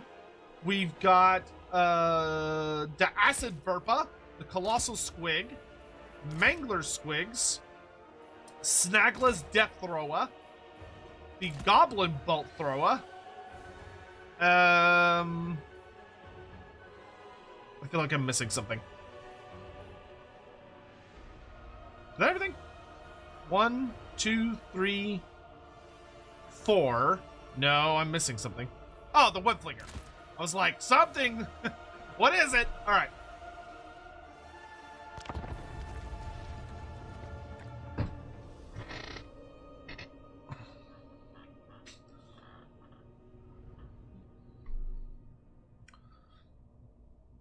Oh, flags and color schemes. Yeah, we can do that as well. Shouldn't Snaggla's spider be bigger and he's standing on it? His spider is bigger, and I should have brought giant spiders to compare. But, you know, we'll get there. So first, Mangler Squigs! I feel, honest to God, between y'all and me, the Mangler Squigs must have eaten about 75% of the animation budget. Because these things are fucking insane. Like, they're constantly trying to eat the Night Goblins that are hanging on to them, and the Night Goblins are, like, holding on for dear life. So, these are your Mangler Squigs. They're absolutely fucking insane. Can I play at half speed? Once the battle starts, yes. Then, we've got the Arachnarok Spider with Web Flinga from the Deep Forest with a really cool, like, luminescent color scheme, which is really awesome. And you can see it's got this big old bundle of webs with the Forest Goblin crew, and they load it up and fire it, which we'll check that out. Funny enough, they use the deadly snowball method, so they, like, put rocks inside of it as well. We've also got Snaggla Grobspit, who looks absolutely fantastic. Next battle, we'll bring some regular spider riders to put next to him to show how much bigger he is, because his spider is actually a fair bit larger. But he's got like a super sexy shield, he's got a super sexy spear. His spider has a really, really cool color scheme. Because funny enough, Snaggla never had a model. Snaggla never had a tabletop model. The only thing he ever got was a piece of artwork in the End Times. Though hilariously, Snaggla Grobspit in Tabletop did not ride a gigantic spider. He just rode a giant spider. So in Tabletop, he rode the exact same size basic bitch spider as all of the other spider riders. But in the End Times, the artist actually, oh yeah, it does have a skull head on the spider's butt. In the End Times, the artist made a mistake, and the artist accidentally drew Snaggla on a gigantic spider. So when he got added into the game, CA split the difference, essentially, and put him on a gigantic spider mount, which is larger than a giant spider. I do hope one day we'll get gigantic Spider Rider Cavalry for Greenskins, but I'm happy to at least have one. Alright, next we've got our Black Orcs with shields. So you can see they have unique shields. They also have they've got the big one-handed axes. So the big things about Black Orcs is they have quite a few new assets now. So Black Orcs now come with non-helmet versions. They have new helmet assets as well, so there's new types of helmets. And thankfully, CA listened to reason and was willing to also give the new assets to the Black Orcs with great weapons. Which was not initially the case, so I'm glad they decided to do that. Because the Black Orcs look really, really good now. Like, the Black Orcs look sexy. They look very nice. So you got your Black Orcs with shields, and their shields are literally just iron slabs, which is very impressive. Then, we've got the Colossal Squig. The poor Colossal Squigs have really bad acid reflex, which is very relatable to all of our Americans, I'm sure. You see they got little weapons sticking out of them. They got 6 eyes, just like the Forge World art. Also, fun fact, I read, I also love their, like, frills that got the gas coming out of it. But I read a really interesting post from the original artist that painted the first Colossal Squig model from Forge World. These pustules are actually squig spores. So you can see like the little things. So the Colossal Squig, gross, is actually it actually spreads out squig spores by constantly producing them from these like pustules on the side of its head, which is how squigs get like spread around. Then we've got the Regiment of Renown version, which has a really cool color scheme. Also, like really cool little paint schemes on its like legs, around its mouth and stuff. And this is the Acid Burpa. We'll go over what makes them different in just a second. We've also got Ruglug's Armored Orcs, who look fantastic. They are orcs that use crossbows. So they're crossbow infantry that also have pretty good combat stats. Obviously, because they have shields. They have bronze shields. In melee, I can't remember if they wield dual weapons or one weapon, but they look very similar to their tabletop minis. These are an actual Dog of War unit from the time. So they look absolutely fantastic. We then have the regular Goblin Bolt Thrower. So the Goblin Bolt Thrower, obviously there's a lot of them. It's got this cool like tooth design. There's mushrooms growing out of it. You got typical goblins. But then you've got Snagla's. So Snagla's Death Thrower, which obviously has a relationship with Snagla Grobspit, is a Forest Goblin themed one. So it's got feathers and it's crewed by Forest Goblins, which is great. So there's now a Forest Goblin artillery piece, which makes me very happy for someone that likes to build thematic armies. Alright, from there, let's look at abilities and stat lines real quick. Oh wait, we gotta check out the big man himself. So we've got Gorbad, the greatest orc general to ever live. Gorbad, the war boss. Gorbad Iron Claw. So Gorbad is a beast. He's very fun to play with. He's got a lot of good stuff going for him.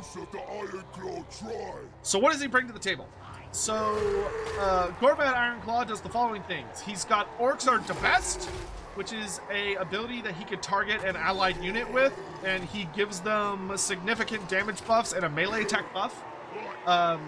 He also has the Boss as a Plan, which is another buff that you can choose an allied unit with, and they gain 24 melee defense, 8 leadership, and expert charge defense.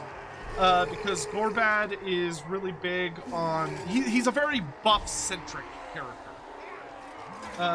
You've also got his Axe, Morgler the Mangler, which improves his damage significantly and also makes his charge more deadly. Which you can see here, he's mostly armor-piercing damage. You've then got the Great Leader. So this is a very, very good support ability. Gorbad gives all allied Greenskins within 35 meters 10 melee attack and 10 extra melee defense. So he's a very buff-centric character. As far as like new abilities stuff go, Rugbloods Armored Orcs, here you can see their stat line. There's nothing super crazy about them other than they're really good, like longer ranged greenskin range units that have surprisingly good defenses and armor, and good combat stats as well. So Black Orcs have had some interesting changes. There are two kinds of, you got your two Black Orcs, and they both have they have stances. So Black Orcs now have stances just like the Wood Elf War Dancers do. So Black Orcs with great weapons have Unstoppable Choppas as a stance. So Unstoppable Choppas, you can activate it to give them plus 25% to all forms of damage, but they suffer 24 melee defense. So their melee defense plummets, but they deal significantly more damage.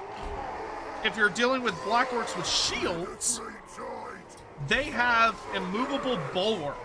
So Immovable Bulwark heavily lowers their melee attack, but greatly increases their melee defense. And once again, these are stances, so you can turn them off or on.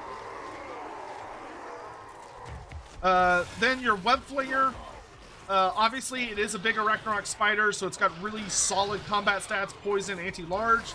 For its missile attack, it has Sticky Webs as a special effect, which Sticky Webs lowers speed and increases vigor damage, which is really, really nice. The Mangler Squigs are unbreakable. You can see Squig is a keyword now. They have 15 missile resistance. And they also have this ability is busted. It's so fucking good. Force of Total Destruction is that when a Mangler Squig dies, it explodes. And it deals a lot of damage when it explodes. So you throw them into the enemy, they deal pretty solid damage. They have like a really, really nice bonus 16 versus armor, and they'll do like a lot of damage. But when they die, they go kaboom. Which is gross. Hey, there you go, Vorn. You figured it out. I didn't even have to tell you. The Colossal Squigs, they are vulnerable to Rampage. They're a good, like, mid-tierish monster. 60 armor, 90 speed, so quite fast. 50 melee attack. They have a really good bonus versus infantry of 20. They're very good against large groups of infantry. They have one unique ability, which is Blow Apart, which is that when a Colossal Squig dies, it explodes! And it also inflicts Stomach Acid as an effect to all nearby enemies. And the Stomach Acid lowers speed and leadership for 10 seconds when it blows up. Then the Acid Burpa has a unique ability called Acid Burps, which is that whenever this guy activates this ability, he starts vomiting and just leaves a trail of vomit behind him, which slows down enemies and also nerfs their leadership if they step in it. Then you can see for the bolt throwers, they do have anti-large and armor piercing. They are not accurate. The goblin bolt throwers are very inaccurate. They are not as good as the dwarf ones, but they shoot a bunch of bolts. However, the Regiment of Renown one is very good. Snagless Death Thrower has Snipe and also has Hide in Forest. So if you put it inside of a forest, it will shoot and stay stealth the entire time. So it will not come out of stealth as it continuously fires. It also has poisoned attacks. And because it's rank 9, it's actually very, very accurate. Like, it's pretty good. In my experience. So, let's check out some combat animations, and we'll check out some spells. Gorbad, you're up! Also, here comes the webs! Very high arcing catapult shot. And, it's a pretty solid catapult. It's pretty accurate, but it's mostly great for the debuff and the fact that the Arachnarok is also, you know, a pretty strong melee piece as well.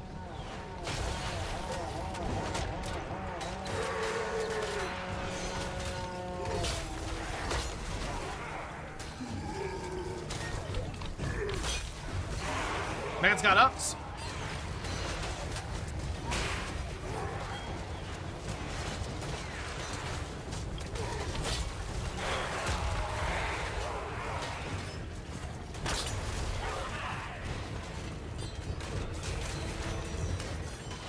And you'll notice he has animations where he wields his weapon one-handed. He has animations where he wields his weapon two-handed. Obviously, he is not sad about, like, curb stomping people. So, I prefer him on his pig, but he's, you know, he's perfectly fine in infantry. Alright. Squigs! Make those squigs pull in reserve for just a minute.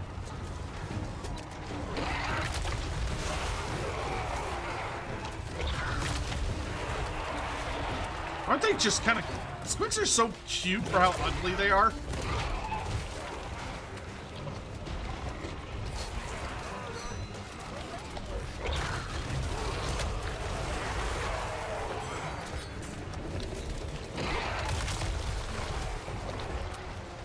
They're like barrel rolling.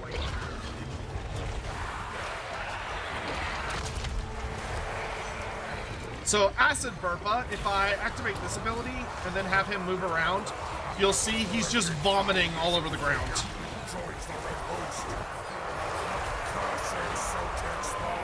So he just leaves piles of vomit behind him. Also, what's dumbest squigs or trolls?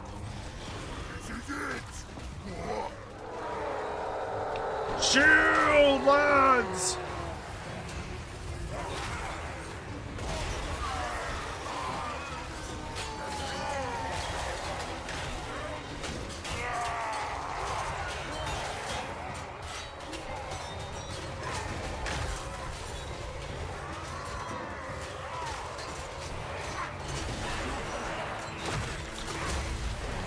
Here you can see Snaglug getting to work.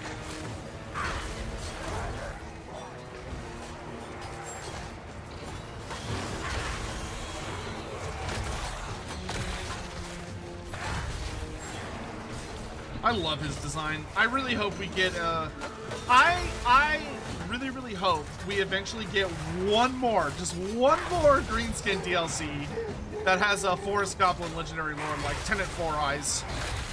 I'm hoping and coping.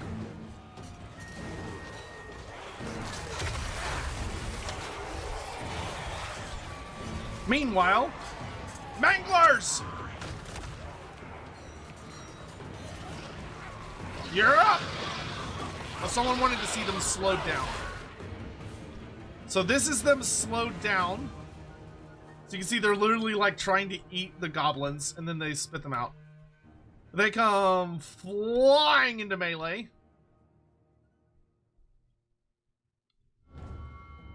But yeah, their animations are so chaotic, which is great. That's what Mangler Squig should be.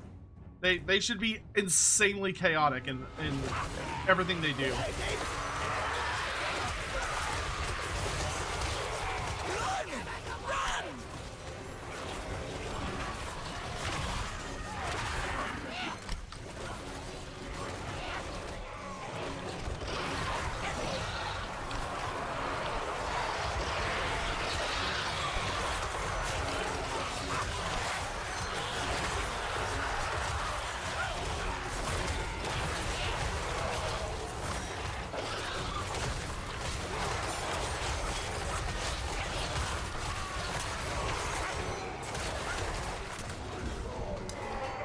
Ruglug's armored orcs.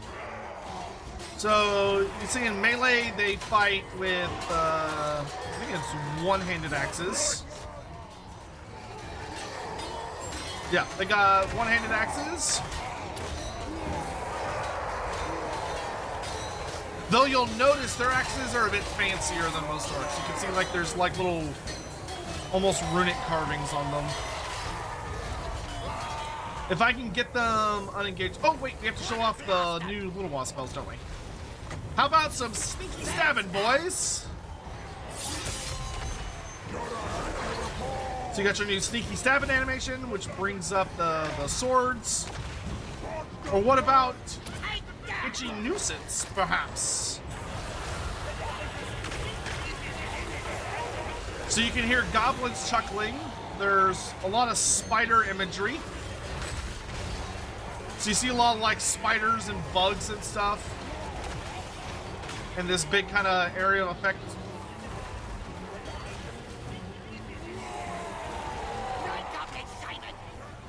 That's okay, we'll show off more in the next little fight. This one we're more getting the combat animations.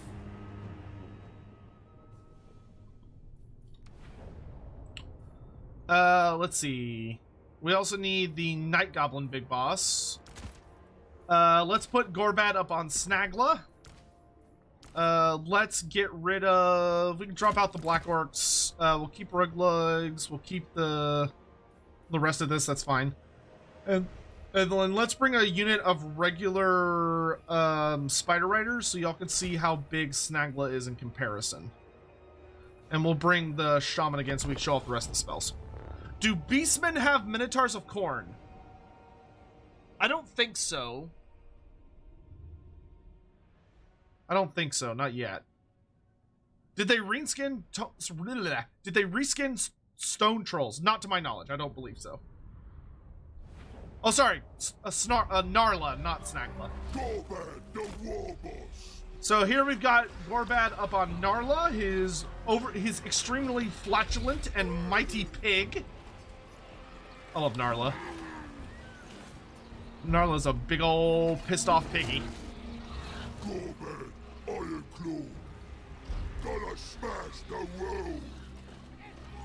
I got the plan. Boss of the Iron Claw tribe. War forever. Gorbat, the war boss. Alright, well, see some stuff there. We'll show off some more magic.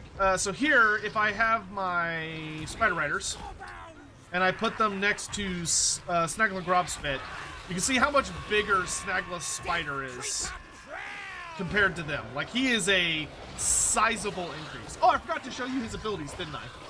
So, pretty good stat line, poison attacks, mostly non-armor piercing damage, but fairly high damage, good melee defense and melee attack.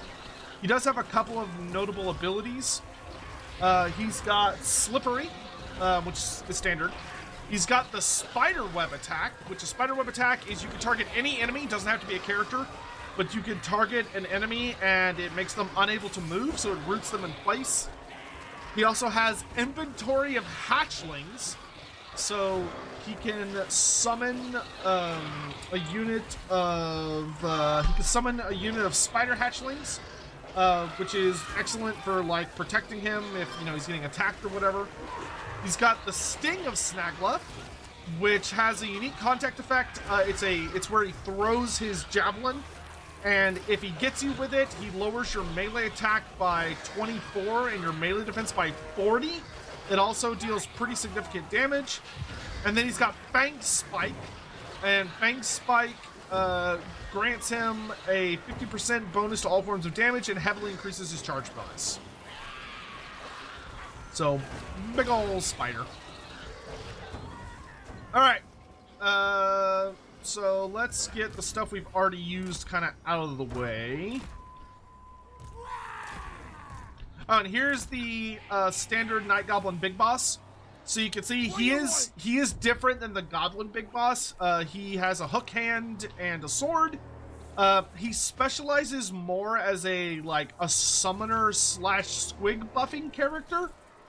He is standard with poison attacks, very low armor, but relies on stealth, good melee defense. Has Stalk and Vanguard. The big things is that he has an ability called Empowering Shrooms, which makes it where squigs will not rampage, and they also get plus 24 melee attack and plus 16 leadership. It's also a 35-meter radius, so if you've got if you've got these guys all together running around causing havoc, he can drop Empowering Shrooms on them and will make them much, much scarier. And then he also has Squig Thinking, which Squig Thinking lets him summon a unit of squigs. So he's kind of like, he's a bit of a support summoner role, but he's specialized into squigs. So if you're not taking squigs, he's borderline useless. If you are taking squigs, he's very, very good. Alright. So let's focus, let's start with showing off the new Gabo spells before we do anything else. So, the new Vindictive Glare.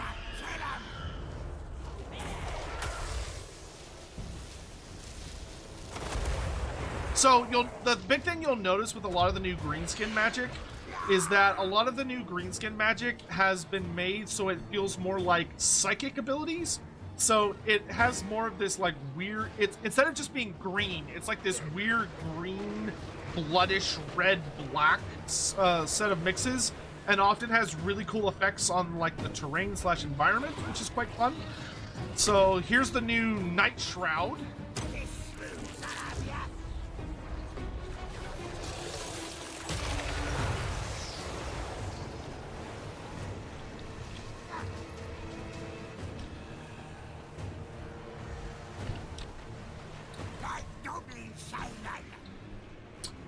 Probably my favorite, however, is the new Gorkle Fix-It. So this is what the new Gorkle Fix-It looks like.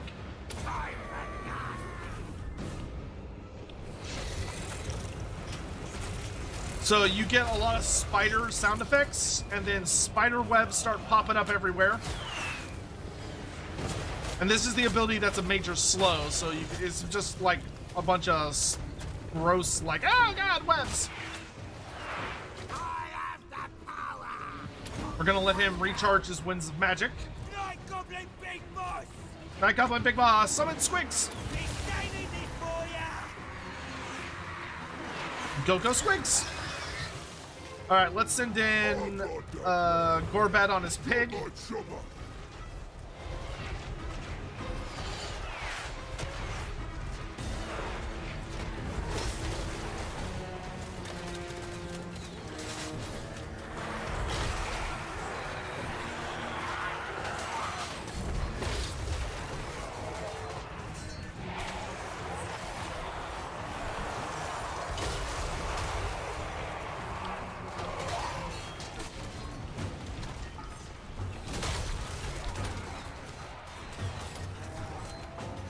Yes, they updated Big Wah and Little Wah. Speaking of which, the Curse of the Bad Moon hasn't really changed all that much, but in my head it kind of falls under the if it's not broke, why fix it? So you'll notice it's very similar. It's a little different, but it's mostly the same. Oh, never mind! Holy shit, they changed that since I last looked at it. Whoa, that looks so much better! Oh my god! You hear the laughter? I haven't seen that. That's, oh my god, that's fucking sick. Wow. Wow. Hell, that's, woo. Never mind. I gotcha. All right, let's check out the knife, once again, sneaky stabbing if you didn't see it earlier.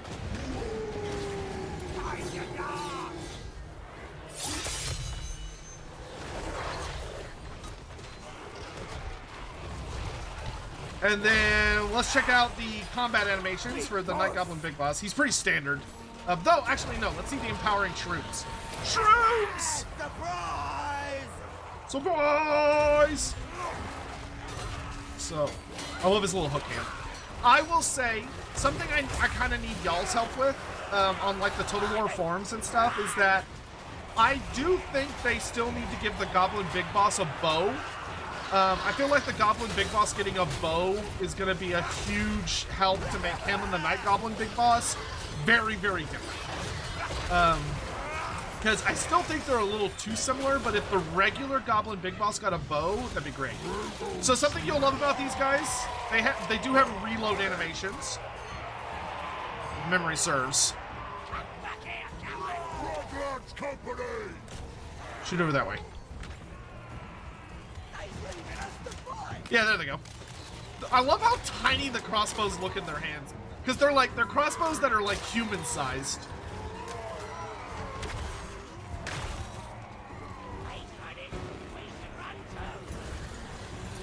Boats ready! Look at those gates run!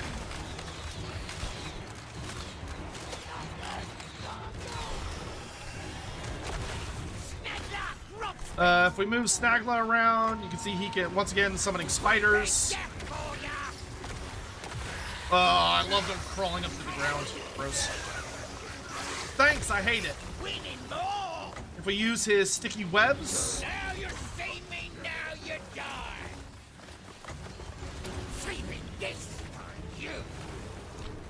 And then let's use the Sting of Snagla. Oh my god, he throws that really fast. Okay. We killing, boys! Creeping death for ya! Snagla, grub spit! We got him now! Snagla goes fast! Let me run him down! Let's finish the job! We got him now! Snagla the victorious! Snagla, grub spit! It'd be nice if he would fight me instead of running away, but whatever.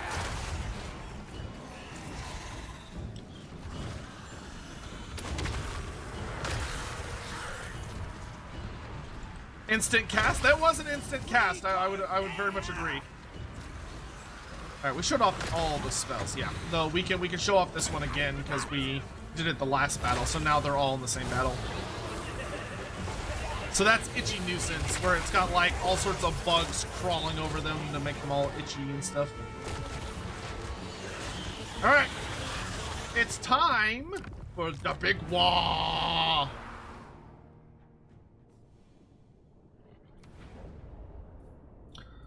Alright, thank you, Gorbad. We'll start with him on foot, and then we'll take him on a wyvern.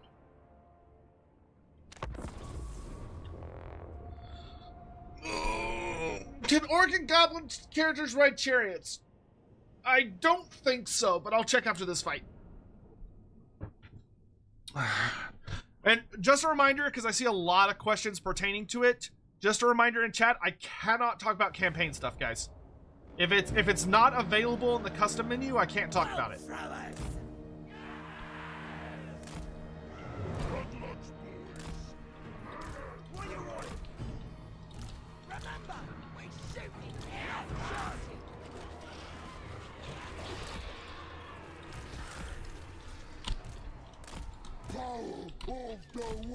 So this is the new Savager Great Shaman. He's based on a, he's actually kind of a mixture of different Savager Great Shaman models, or just Savage Orc Shaman models that Games Workshop has released. Because if you recognize his overall design, the design he's based on doesn't have the staff axe thing. But it's a really cool melee weapon. But he's got a great design. I love his design. So, he also has a fun voice. Savage Orc Great Shaman! Respect away!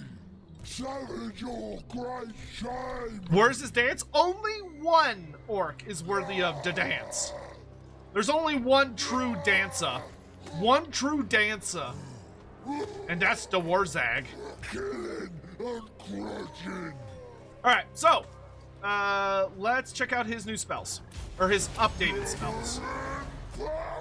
So first, we've got Gaze of Mark, which is really nice, solid armor piercing. And let's fire it right here.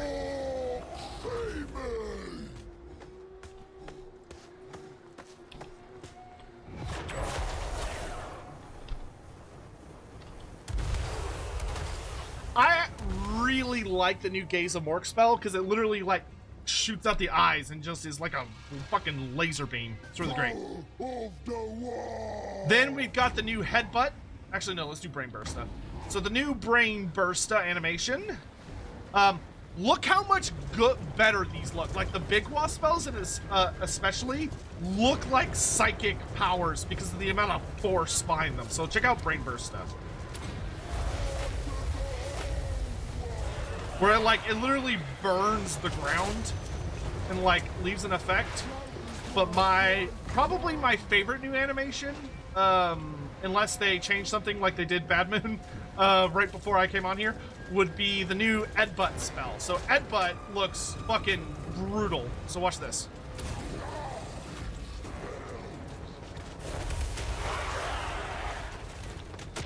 Delicious. Where it just like, I didn't angle it very well, but it just burns the ground. Big Wall Magic just looks like so much more violent. Let's do Fists of Gork on myself. Fist. You can see it's kind of like Iron, Gorbad's fist.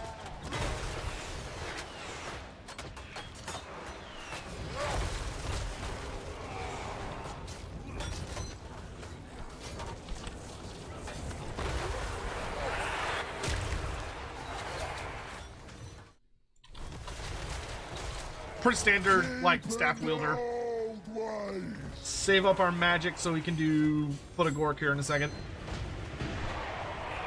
You may notice he has a unique thing here. So he has the Mumbo Jumbo dance, or chant, sorry, not dance. So the Mumbo Jumbo chant is that he starts chanting, and while the Saboteur Great Shaman is chanting, he cannot move, but he gives all allies within 55 meters 25% extra damage to all forms, plus 24 melee attack, and plus 16 leadership. So very, very, very effective support ability. Like, this thing juices your damage. But while you're doing it, he can't move. And he kind of like chants in Orcish. Power of the war! It's almost stomping time.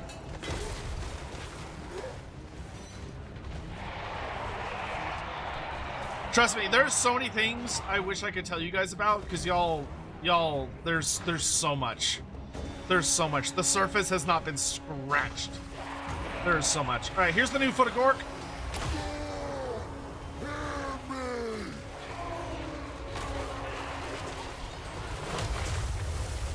So, they basically put a significantly more emphasis on the actual foot, and it also leaves behind that like psychic scarring on the ground, which is fun.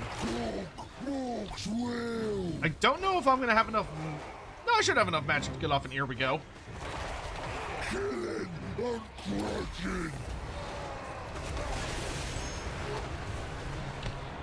How are we doing on time? Oof, okay.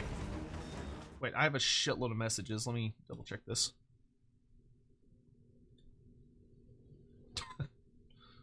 Okay.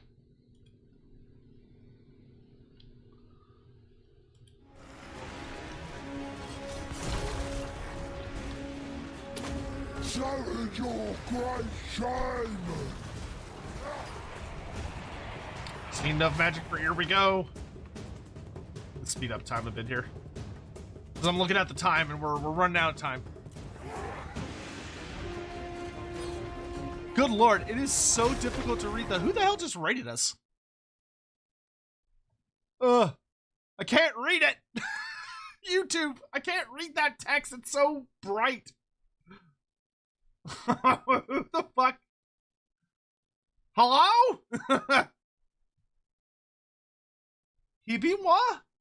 Oh my god, did I miss? I'm not sure how to pronounce that correctly without goofing it. Real quick, here's the new Here We Go. The new Here We Go. We're about to have to transition so you can see big ol' Orc Axis crossover. So it's similar to the Sneak Stalker. Hibinwa! Hibinwa? Wait, is it Hibinwa? Hibinwa? Well, thank you for the raid. Hello, hi. We're checking out the new Total Warhammer stuff. I appreciate the raid. Hello there. Hope you're having a great day. If you're just joining us, we're actually getting close to wrapping up this, and then we're transitioning to a podcast to talk about Warhammer Fantasy lore and literature. If that's something you care about, we're talking about Undead today for the Lorebeards podcast. But for the moment, we're kind of wrapping up, showing off the new effects and new units for the Total Warhammer DLC that's coming up. Omens of Destruction, which is looking pretty good, looking pretty tasty. But thank you so much for the YouTube raid. They're a bit more confusing than the Twitch raids, but thank you so much.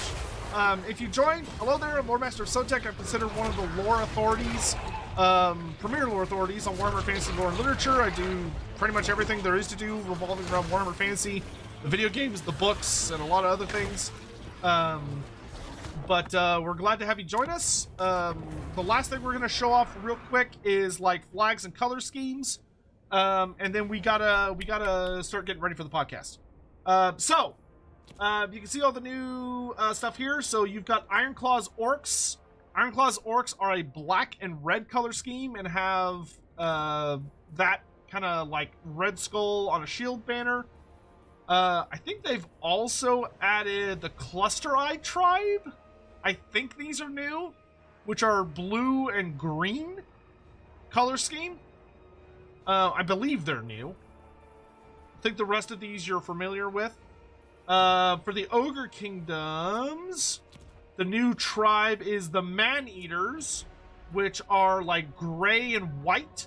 The Man-Eaters have that like shark tooth thing that makes Golgag's banner up on his back. That's basically their symbol. And then you've got for Khorne, you've got the Challengers of Khorne, which is Arbal's faction, is black and gold, and has the symbol on his banner as their faction symbol. And then the Blooded Wanderers, I believe, are Uzul or Skulltaker's faction, which are more of like a pale... I don't know what color I would call that. Like a pale brown or khaki almost color, and like a duller red. I cannot talk about campaign yet. Campaign stuff is still under embargo. Thank you again so much for the YouTube raid. If anyone joined us. But anyway, so we've got about 15 minutes. Let me real quick. I need to send out announcements about the stream real fast. So let me do that, because if I don't do it now, I'm going to forget. And then we're going to be like in the stream and I'm going to look like a damn fool. Let's see. We're celebrating Andy Law's birthday. My co-host, Andy Law, who is actually a original writer, and like has written significant amounts of the lore and story for Warhammer Fantasy. So I'm gonna have us raid into that. Well, I don't know if I can raid into that stream. He might have it turned off. But I will go ahead and hold on. Let me send this out on socials, and then we'll go into it here. Starts in 15 minutes. Today we're doing a tier list on the Dread Mortarchs of Nagash. Also, it's Andy Law's birthday. Okay, let's send that out. Give me a hot second, my dudes. Send it out on there.